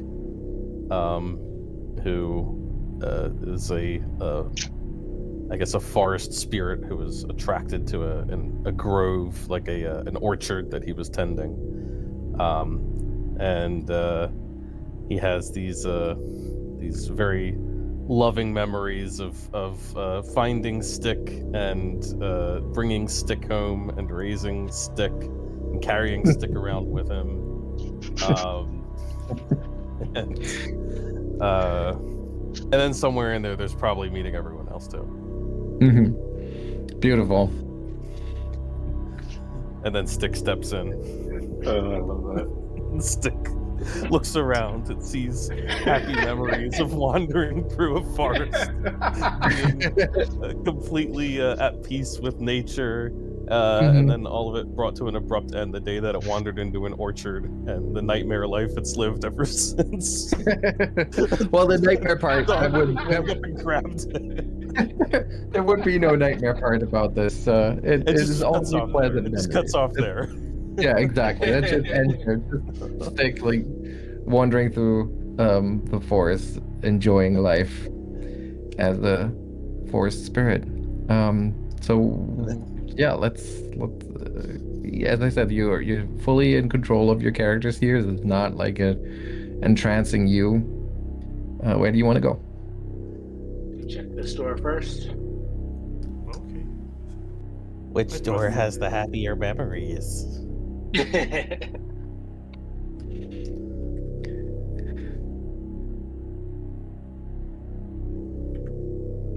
right. Yeah. So you again, like those memories playing out. It is such a pleasant thing. It is a little difficult to tear yourself away from, just because they're just really triggering endorphins.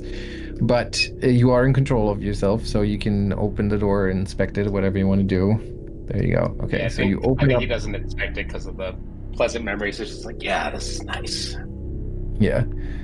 And you open that door and find a large room that looks very similar to the room where you had last seen that skeletal guide that kept on whispering to your names. But if you peek into the room here, you'll see to the north there are two sets of double doors that are closed. And you remember seeing two sets of double doors from the other room to the south. So it's not too far of a stretch, even for Sandy, to put together that you might have found somewhat of a shortcut here to get around that creature. Yeah, the chamber looks pretty much like the room to the north, except that the gray door here that you just opened is carved with frightened faces rather than mist. And on the eastern side of the room, there are 3 metal tubes rather than 2 that were in the other room. There is, again, if you peek into the room, you can see the whole. Yeah, he'll step in. Oh, I guess there's no light source for you, so yeah, there it goes. To the south, there are 2 more sets of double doors, and there is a basin of reeds and swamp water nestled into a little alcove. So you're saying Sandy thinks that like that skull creature is somewhere like up here? I'm not sure what you pinged. Can you? Just above. Yeah, to the north there would be a chamber that's very similar in size, and that's where you had last seen it.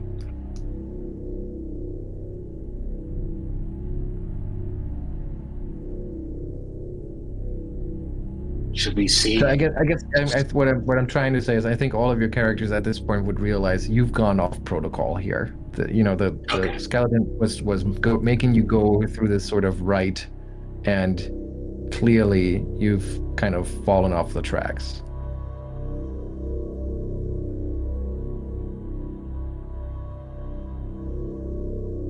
We check in with Scully, or I mean, maybe he'd be impressed we're so advanced that we just skipped some of it.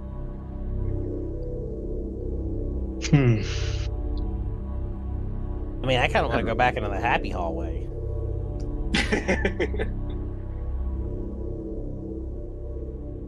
Well, we can check the other door there, maybe. We I don't had know. any clues to what these tubes go to yet? Or Yeah, after all that toxic gas, I'm not like super keen on the whole, metal tubes, yeah. metal tubes. I mean, Simon, you've said before that like everything there's like moss and stuff around and the map looks kind of mossy. Does this look like swampy, like it's maybe been submerged in water in the past? I mean, everything has this clammy and damp feel to it. There's moss growing between the tiles. Yes, that's correct. There are little puddles here and there of smelly, stagnant water. So if it is conceivable that it was underwater at some point, but that would have been quite some time ago. But it is very, very humid and dank. You think this place could like flood? Possibly. I know a lot about boats, so I know a lot about flooding as well. Yeah, right.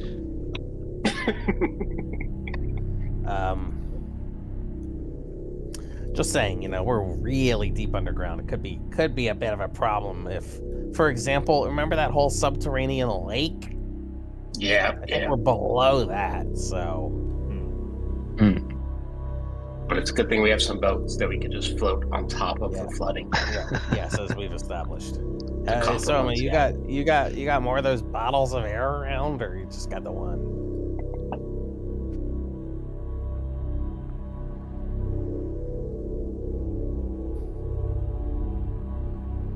I think someone died. Take that as just a one. I mean, I kind of want to check with Scully if we're doing this right. Golly. I feel like maybe we leave him out of this one. Okay. All right. There's lots of doors here to pick from. I do kind of want to know what's on the other end of the happy hall. Did we just hear some sort of seabird? Yeah, I don't know why, but sorry about that. That was from one of my memories. Yes. Yeah. Yep. So do we do you check want to the go doors here, or do we? Yeah. Go with the other side of Happy Hallway. Which one?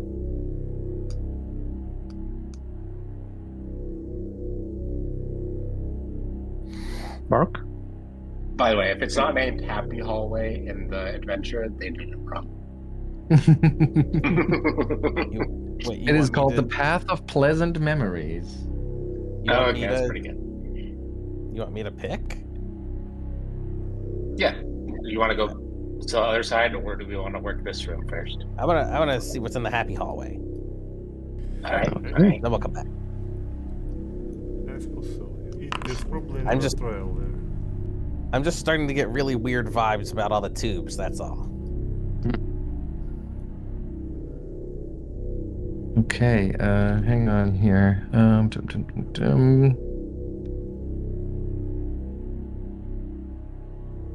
Okay, so you make your way back into the happy hallway, and your visions start to play out again. And actually, let me play that playlist. They made a little playlist, I guess, of sounds that cover the entire adventure so far. So we'll hear various sounds that might remind you of different scenes that we've played through, like Otari's coast, of course. But also maybe this buzzing sounds. Maybe you remember fighting those giant flies. I don't know if those are particularly pleasant memories, but Hey guys, remember back when there were remember that. This is incredibly Definitely the same presumptuous guy. that any of the same characters have survived from the beginning. Yeah, it's true. And actually, most of this, I mean, obviously they don't have any happy sounds in the adventure soundtracks. But yeah, so you're still experiencing all of these pleasant memories. Bark. As you're watching like one of the scenes of how you're like playfully holding stick down with one of your paws. you notice that the image kind of like looks somewhat distorted on the wall over here, and you move up closer and you notice that there is another secret door that is cleverly hidden in the otherwise smooth wall.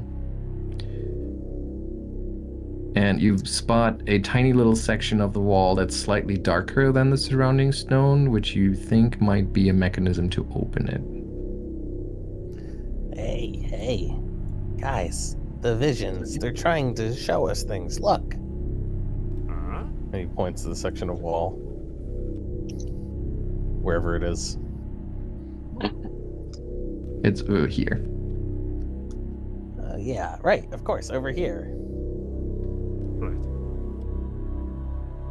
Look, see, Souma? Aren't your memories showing you something important there? Mine are showing me a time when Stick and I cuddled all day long. Wait,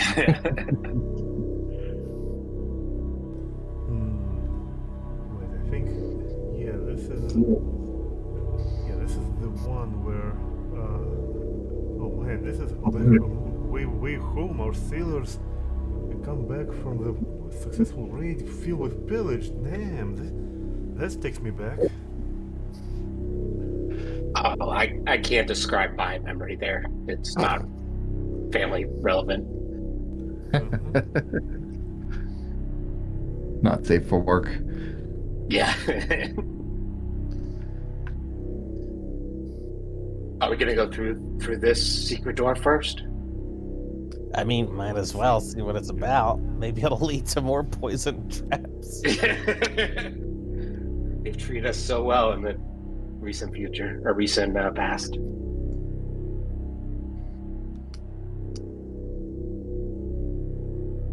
want to open it? Yeah.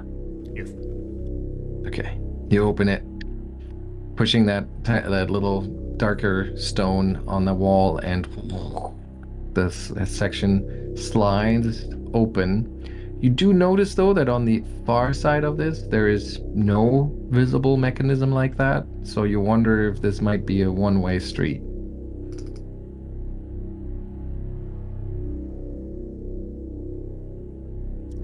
Wait, what? There's a what?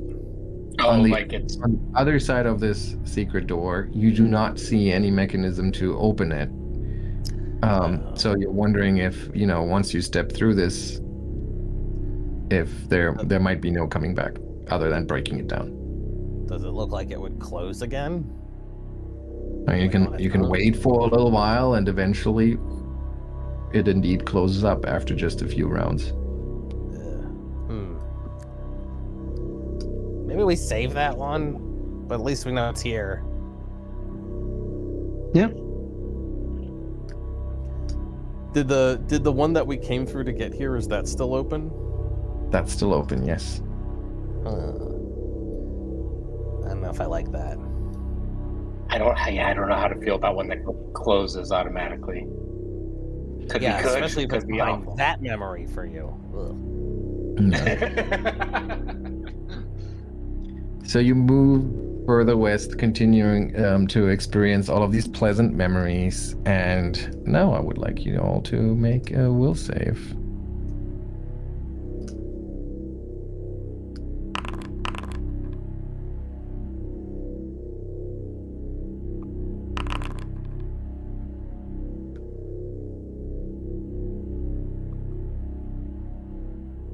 And stick somewhere too.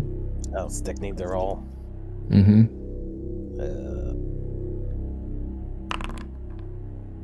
Oh shit, I don't know what that is. That's okay, that's a 33. Okay. So it's really only Souma who apparently just can't take her eyes off of those images. You're enjoying it a little bit too much. So we'll just keep that in mind as we progress. The path that opens up in front of you widens, and then you can see it turning south opposite the door that you're standing in. There's still a riot of swirling images covering the walls, and as you continue to walk down this hallway, you notice the visions changing. So where in that happy hallway, it was all happy memories, memories of your victories, of pleasant scenes that played out in your past. Things are taking a darker turn here. There are still your own memories, but all of the memories that you're starting to recognize are memories of failures. Maybe when you were, maybe, and it's like directly from your perspective. So maybe you see an old mentor of you, like scolding you for something that you weren't doing properly. Maybe it's authorities punishing you for something. Maybe you see a lost friend that is crying. What could that be? Let's maybe whoever thinks of something first may speak up. But we'll talk about mechanical effects in a second. But what are some of those memories of failure that you might experience here? Ottardo, for him, it would be the debacle of the failed revolution against Cheliax. Oh, yes, of course. Yeah, lots and lots of scenes. On the battlefield, off the battlefield, and in all of them are have the theme of failure in common. So you just see yourself failing in many ways over and over and over again. Sandy bark, stick, or something. Yeah. I think Sandy sees what's a good way? Bulk Brogan destroying him in the ring and leaving him like beaten to a pulp on the ground, and the crowd cheering for his arch rival. What was his name again? Bulk Brogan. Yes. You can almost feel the pain of it, not just emotionally, but physically. This hallway's not as nice. Yeah, I'll let the others catch up here. Bark, Stick, Souma, what are you seeing? Well, I mean, Souma already knows what worst memories of her would be here, because like it's well, the tragic betrayal of her, all her hopes of adventure, like when some slobbering masses start crawling from the depths, and well, instead of heroic something, it's like which by the way, speaking of heroics, like defeating the dragon just the other day would probably be in that corridor, because that was like the first proper thing that they did. Right. Yeah, but other than that it would be like this like gnawing feeling that like some adventure has very little glory in it, and like instead it has only the blood and gore, and the treasure doesn't really sparkle as shiny as she expected it to, like when it's covered in blood. Yeah. All right. So those are some of the scenes that those are some of. Oh, right. Bark and Stick. What is something that you experience here related to past failures? I think Bark probably sees that pleasant orchard I mentioned that he was tending, being burned to ashes by some irresponsible teenagers who started a forest fire. Gender reveal party. It's actually a young Sandy. Pink smoke. Yes. It's smoking cigarettes. A time when he realized it's not enough to simply to hide yourself away and grow your own little paradise. You have to do more than that. Yeah, and I will say in that, because you gave it almost like a little positive spin there at the end. I think that thought is far from Bark's mind at this point. Really, all that this memory dredges back up is the pain of the failure of not being able to protect it, and yeah. And for Stick probably sees I don't know, suffocating to poisonous fumes. Yes. And quite nearly achieving the sweet release of death, only to be but failing to finally. No, I'm still here. All right, so yeah, as I've said, you can almost feel the pain of these memories physically, and as you move through this hallway, you do have the option to avert your gaze, except for Souma, because you failed your save previously. You just kind of, you can't help but watch these memories play out in front of you as well. But we are in initiative. I assume that we want to keep moving, so averting your gaze would be a single action, but it can help you for things to come. So let's take it turn by turn here. Bark and Stick.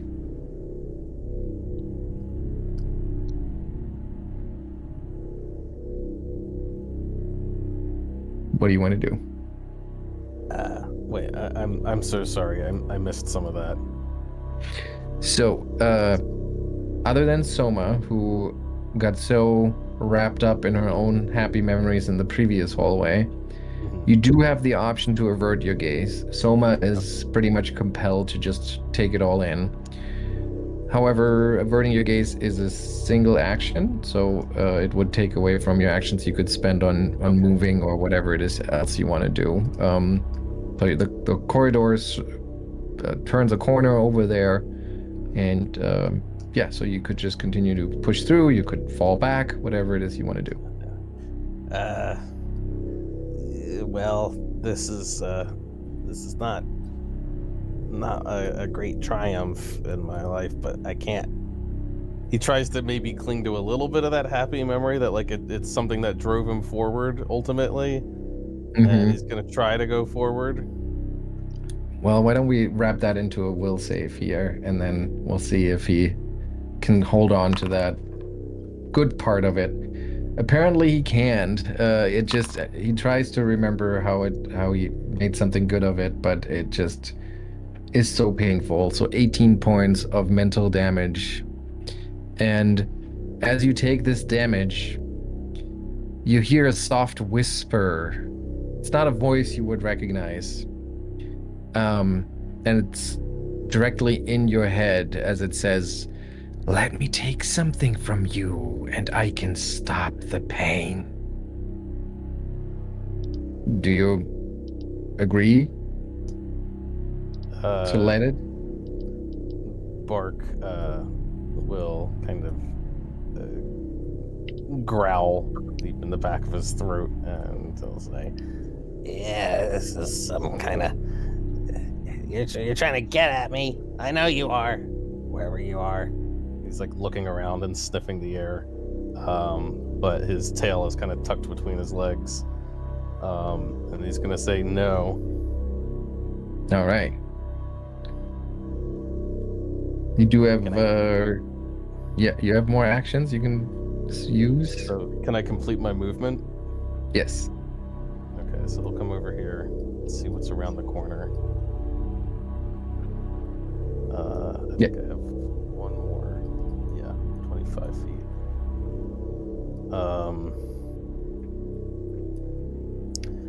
And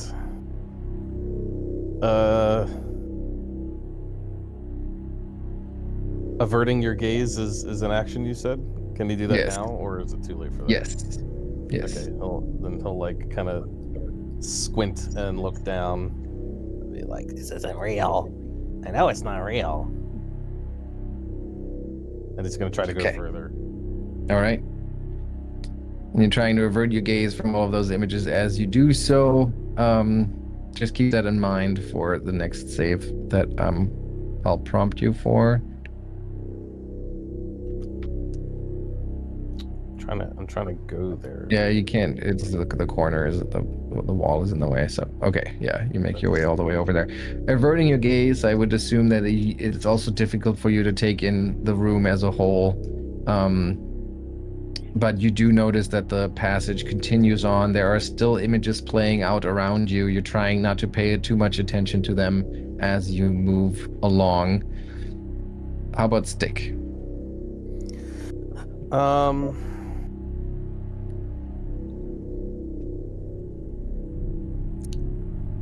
Oh yeah, I used 3. So I guess Stick is gonna do what it normally does and follow.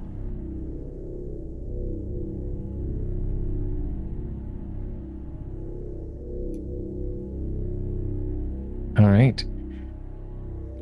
Do you think Stick would try to avert his gaze? It only gets 1 action, so... Oh, only gets 1 action. Okay, so then it doesn't really have an option here. And also needs to make a will save. Oh my god. Failing that, taking 21 points of mental damage as it's being painfully reminded of its past failures. Souma, your turn. Okay. Is Souma is aware enough to notice how Stick and Bark are getting mentally harmed?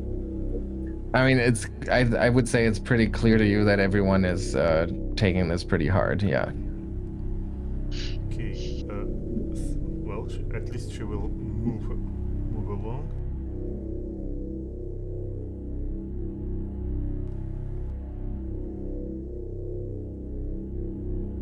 That would be 1 move, and...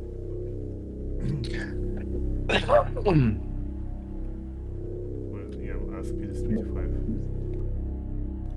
Okay, so, and then will be probably another.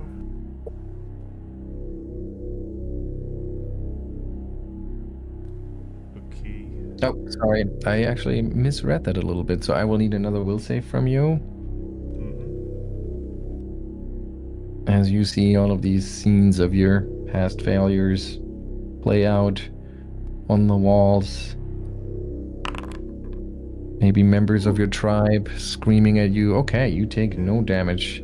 Well, I mean, well, thing is, Birke is actually fairly friendly place for half-orks. Not for many people other than that, but well, but they are a big friendly family. So there's not that many bad memories from back home. That's right, but as you end your second move, I will need another save. Okay. So it's not visual, right? It's basically all your senses are involved in this, and that you take no damage once again. Wow. Yes, Souma really clings to those happy memories from the corridor. Mm-hmm. Okay. What's your third action? I need to think on this one a little bit, but actually I was not going to go any further. And in fact, why don't we start soundtrack? Alright, and the sound of your lute echoes through the hallway, Sandy, drowning out or kind of push and pull with the sounds of booing audiences. Your turn. Okay, he will. He is going to avert his gaze, so he'll be like, "Shut up, the hater hallway," The hater hallway. and will push off, averting his gaze. 21. That'll be his first 2 actions, moving and getting there. Okay, so and as you avert your gaze, you get a bonus on this roll of +2. Okay. And you succeed, so you only take half damage here.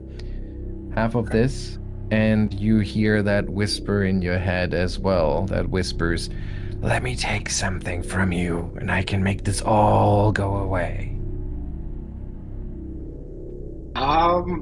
I think Sandy's inclined to take this. I'm gonna let the dice tell this part. Okay. Sandy takes it, even Sandy doesn't take it. Okay. Okay, Sandy's like, nah, haters.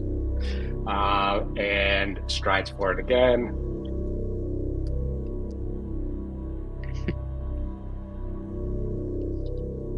All right, and that'll be his third action. Okay, so you moved along now almost all the way to the or through most of this next stretch of hallway where there are also images, and I know you're averting your gaze, but you have to look up a little bit to get your bearings. Yeah. And you notice that the images here have shifted once again, and they have changed. What you see here are different kinds of scenes, and the scenes that play out here, they are not actually your memories, but they seem to be predicting your failure in the future. So you might see yourself growing infirm and succumbing to disease, or falling in battle against Belcora, or just some of the most getting a gray hair, horrible, some of the most horrible ways that you could think of feeling powerless and of failing. So do you have an idea of what specifically Sandy might see here? It's not something that has happened. It's just something he would be very afraid of happening in the future. Yeah, I mean, I think it is something related to like losing his physical prowess, like whether it's aging, it's just like seeing more decrepit like versions of himself, like failing to do what he can do now. Yeah. So with that, please give me. This will save, also with a +2 from avert gaze, but that is a failure. So, yeah, that really shakes you. That is full damage here. Wait a second, I think I want to try something. Because as things play out our failures in this one, so like one of the scenes before Souma starts to repeat our encounter with that fucking bird on the island. And so suddenly remember, wait, right, I'm a bard. I have counterspell. So I want to try to counter-perform whatever Sandy is seeing. So what does that require? Any particular traits? Well, it requires to be either auditory or visual, so but it's hoping... not. Yeah, I was thinking along the ways to like yell at Sandy to, hey, look at me, and perform a handstand or something. Yeah, but I would assume that the effect has to have certain traits for you to be able to counter it. Okay. And the effect doesn't have any audio or visual traits. This is happening directly in your mind. So it is like curse emotion mental. That's what it is. That's exactly what it is. Then we don't do it. Yeah. I mean, it would make sense for you to try this. So, because it does feel like it's auditory or visual in nature, but you realize that it's not, and you're all seeing and hearing different things. So it would make sense that it's not actually using your senses. It's just tricking your mind. All right, Sandy. So you take that damage. You did okay, and then it's Ottardo's turn. Okay. Ottardo will lower his gaze and then start striding. Okay. And as you finish your first move action here, I will need a will save from you with that +2 bonus for averting your gaze. Which, by the way, it explicitly calls out that averting your gaze usually wouldn't help because it doesn't have a visual component, but they're making an exception, for an explicit exception here. Okay, so you don't take any damage for the first one. Second one?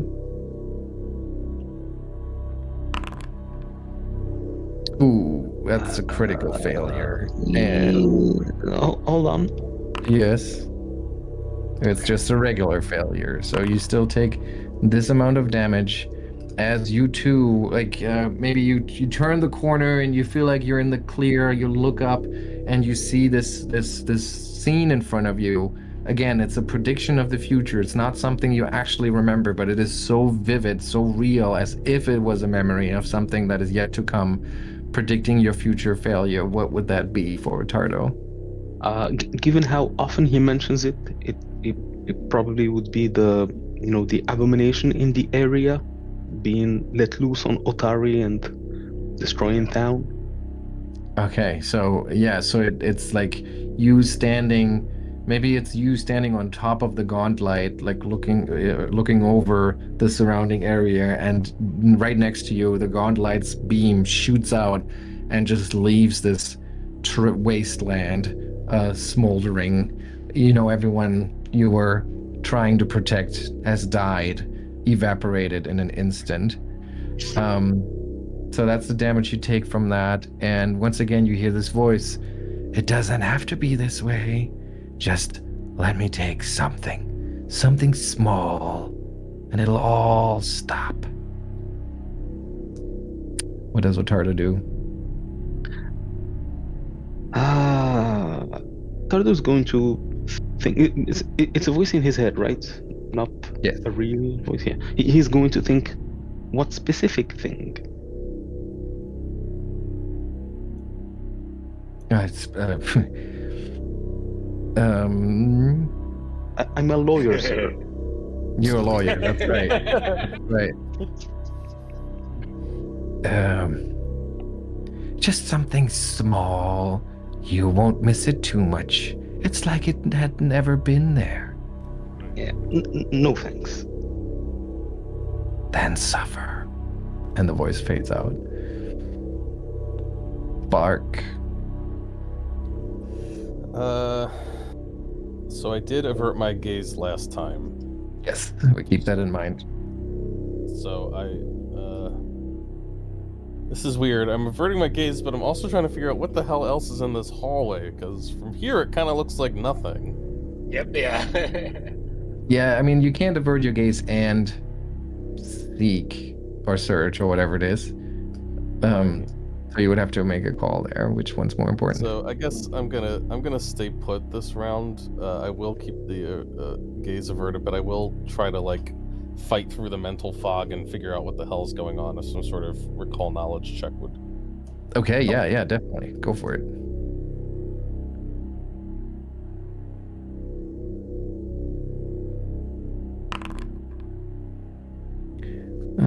And what do we see here?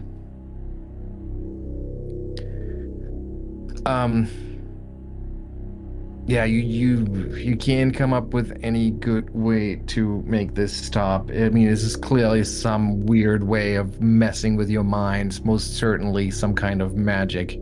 But if only you could look properly and keep your focus long enough to analyze this, but no, it's just too much. Seeing all this failure. All right. Well, one action technically. I'm also going to use a second action to command Stick and say, "Stick, it's too dangerous in here.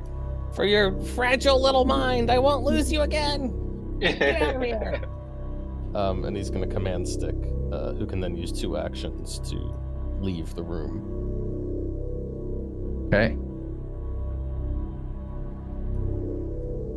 What's Stick's speed? Or I'll see once it ends its first move action, I will need it to do another save. How do I make it move? That's 20. What is its speed? What is it? 20 or 25? Stick, where is your speed? 25. Okay, so it gets to here. Okay. And then it'll still have to make a save before it can move away. Oh my god, this is my best stat, my best reflex, or my best saving throw. That's a failure. That is 25 points of damage, and is out of sight of everyone. Do you have some sort of empathic bond with your companion? Is there any reasonable way for you to feel that? I mean,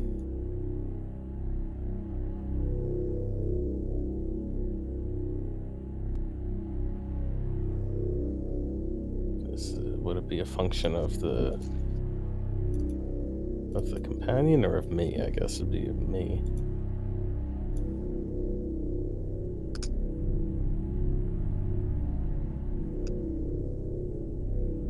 Familiar.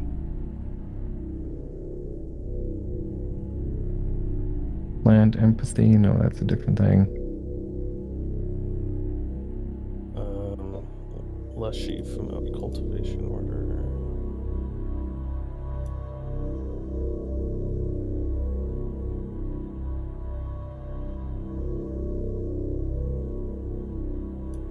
Pet. Why don't you make a perception roll? Let's do that. Cultivation. Because I mean, stick would definitely make some sort of pained, cracking noise if it succumbs to the damage here. Oh man, I forgot I have a pet critter. I don't even know what the pet is. I'm carrying around a small pet of some sort. Right, okay, perception. Yeah, okay. With that high of a perception, you would hear like a noise that would make you feel unsettled, because you can't see Stick, and then a weird noise, and you know that Stick is not fast enough to just run out of here in one go. Man. Okay, guys, something's wrong with Stick. I can't lose him again. I gotta go back. I should have really cast the Protect Companion cantrip before I sent him, but I'm apparently stupid. You're a bad Stick father. So he's gonna go back.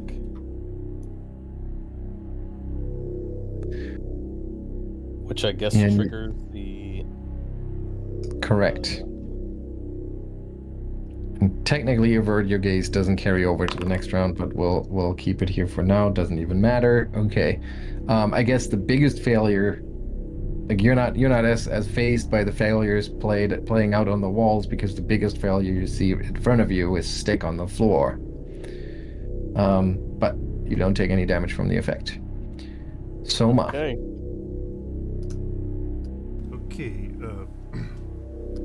so I guess we'll have to make it an emergency then. Let's run after Stick.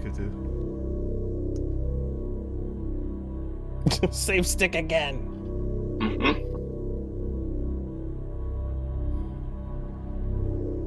Okay, that's a first move action. I'll need a save. Oh, you take double that, and the voice in your head, you will fail. It doesn't cost you much. Let me just take a tiny little thing, and it'll stop. Yeah. Well, at this point, someone will probably be flabbergasted at her own failure of critical failure of the wisdom saving throw. So we'll, for now, ignore this very tempting and not suspicious at all offering, and we'll take another step towards Stick. Okay, that's another move action that you're ending here, so that's another will save.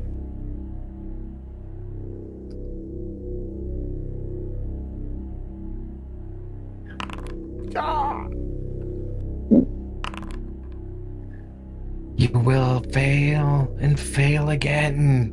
Just give me what I want. You won't even miss it. Someone will fall on her knees and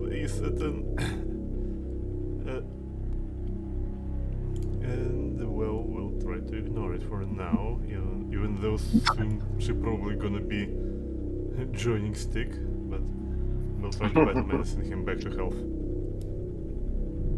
All right.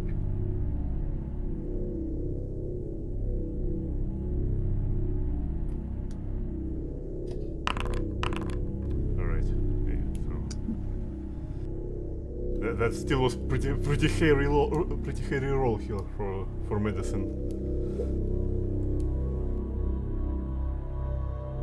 Yeah, it was cutting it very close. Okay, Stick is healed for 18, comes back to life here, back conscious. Sandy, your turn. Okay, Sandy is looking for a way out, so he's gonna move first. Get to here and start, and then he will seek. But yeah. Well, first you take have to do the safe. And yeah, right in front of you, you see yourself unable to get up from a bench in the park next to a pond feeding ducks. 17 points of damage. Does Sandy get the offer again? Hang on. So you want to search, he said. So, look for some way out. Yes, give me a perception roll. So it's really hard to see or to make sense of anything with all of these images shifting around, constantly obscuring things. It might look like there's a door, but then that's just part of one of the visions. So you're not sure. You have another action? Does Sandy get the offer again? Oh yes, of course. Yeah, as you take that damage, yeah, you do get. It's like, come on, I don't want to feed the ducks. Take it. Okay, and you hear this cackling laugh that slowly fades away, and with it goes one of your class feats. Oh boy! So it has to be a class feat that isn't a prerequisite for another feat, and it's randomly chosen amongst those. So it's not great, but so it would be, I guess, That's silencing pretty bad. strike, or reactive strike. Let's see. I think most of you you don't really have any feat chains. Am I right here? No, yeah, not really. So it could be any of those. So I'll roll a D, what is it? What do we have here? 1, 2, 3, 4, 5, 6. Nice, that makes it easy. So I'll roll a D6 and we'll do them in the order they appear on your character sheet. Okay. Sudden charge. I don't use that very often, so that's good. So delete goes it off my character sheet. Goes away. But as promised, all of those visions just disappear and are replaced with just shifting lights. No actual images. No more pain. All right. And you do still have. You actually technically did that after the first one, so that means that your still a failure, but you still have a third action. One more. Yeah, he'll do one more perception. All right, and you still can't see anything, but at least there is no more pain. Guys, I'm immune to the hater hallway because I'm so mentally strong. I'll find the exit. He lies. He says as he very unusually slowly charges down the corridor. Ottardo.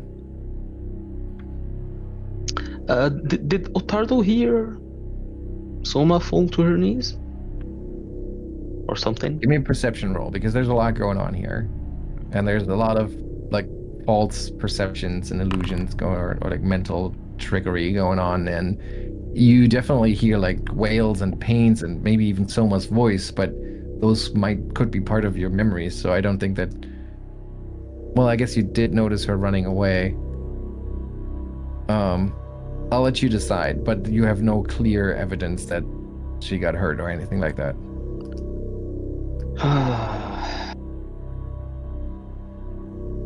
We could just make it a 50-50 roll if that's easiest. Yeah, I guess.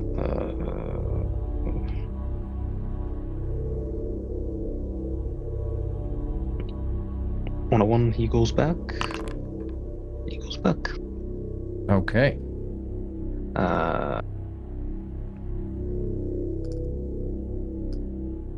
And as you end your move there, though, I will need another will save in a second. Here you go.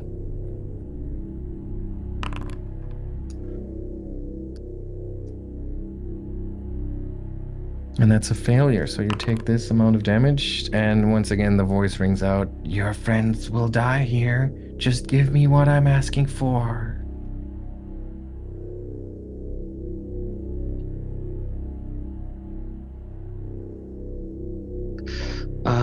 Okay, I guess he can see that Souma is in very rough shape. He ignores the offer and runs over. That's another will save.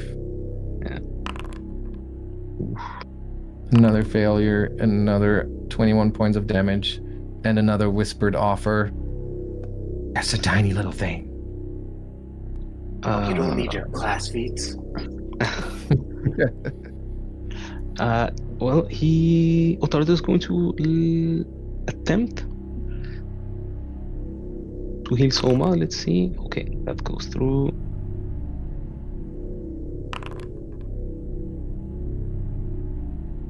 All right, you heal Souma. 36. Good work. And I believe that's your turn. Yep. Bark.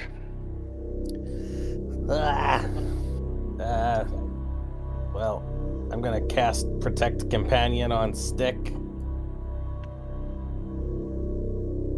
Do it before Stick does something that potentially inflicts damage. Mm-hmm.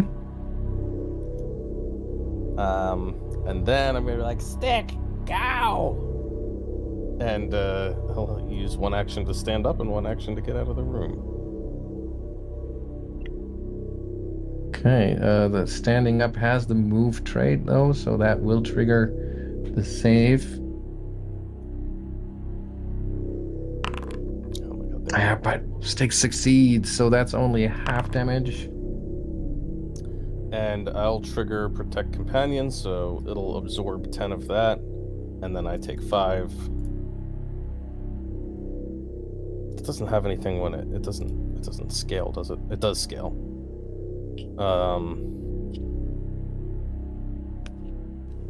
You can okay, probably so, drag the effect. Right. I think maybe I dragged it on the wrong. I was supposed to drag it on Stick. What happens if I do that and I hit damage? Well, okay, it made... No, that's not right. I think you need to take the life block reaction. That's how that Maybe works. it's like the block button should work as a block. Well, either way, it should be 0 damage to Stick and 10 damage to me. Okay, let's do it that way. Okay, and then Stick's second action. It just hustles out of this hallway into the happy hallway. Yeah. Which still is the happy hallway, fortunately. It hasn't changed. I believe that was two actions so far. 2 actions from me. This is, I mean, Sandy's okay, but I think we're all very close to the exit. So I think Bark is just going to... There's nothing I can do to help you bolster your saves, is there? It's not really a druid thing. He's just going to suggest, we need to withdraw and regroup. This place is crazy. And he's going to try to move out of here. All right. How far can you get in this turn? Potentially out of the room, if okay. Yes. Wait, no. Okay. Apparently not. Wait, how far is that? 25 feet? Nope. Okay, I'm stuck in the room still. Oh, right. Okay, so one more save here. Oh my god, this is this is terrible. Don't leave your friends behind. Oh. The whispered offer 27 points of damage, and I'm chasing stick. And then it's Soma's turn.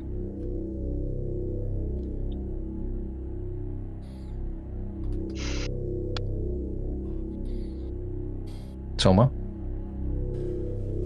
Well, I guess it's time to add another failure and run away. Well, actually, Soma has a little bit of an idea here, because, well, that corridor seems to be, like, well, very much U-shaped, and she will try to get to the secret door and see how far it actually can go. Maybe it actually connects, and they can extract Sandy from the other side. So that will be her plan.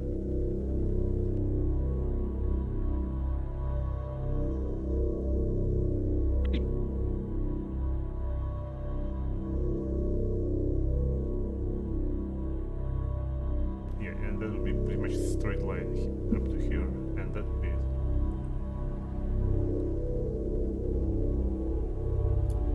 So you make it out of there with your first move action already. Okay. Yeah. Sandy. I mean, Sandy knows his friends are in peril, but he's gonna at least try to find a way out while he's down here after he made that deal, so he'll seek again.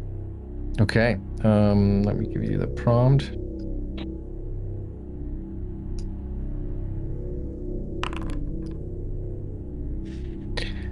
Okay, you look around and now free of the distractions of seeing the horrible, horrible visions of you as a happy old man, you see the wall over here, the end of that corridor.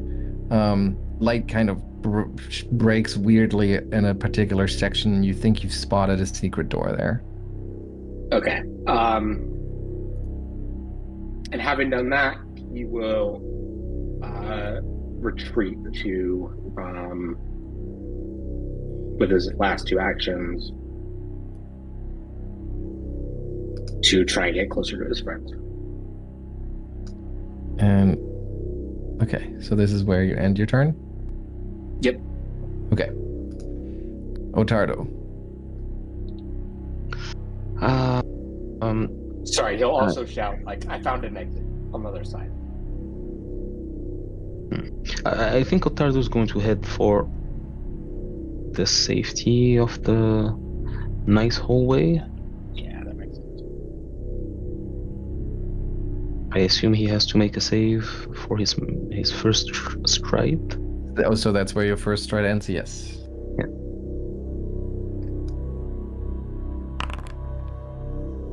All right, you crit succeed, so no damage for the first one. You just hunker down and run out.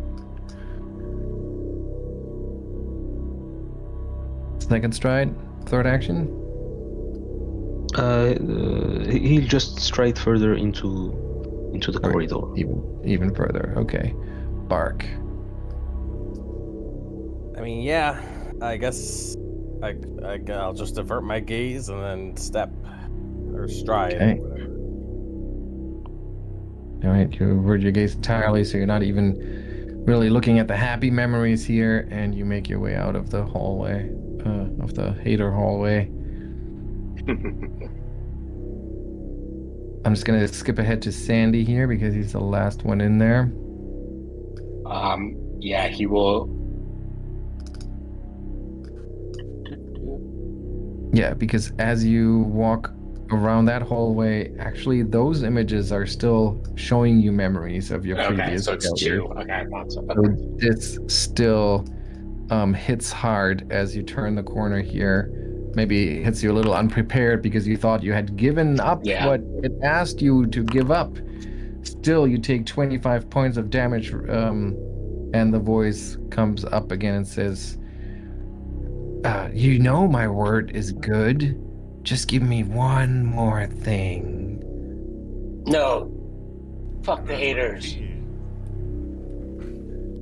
I just want to prevent old age not failing. And he will continue to run out of the hall. I'm gonna get a sports car. Exactly.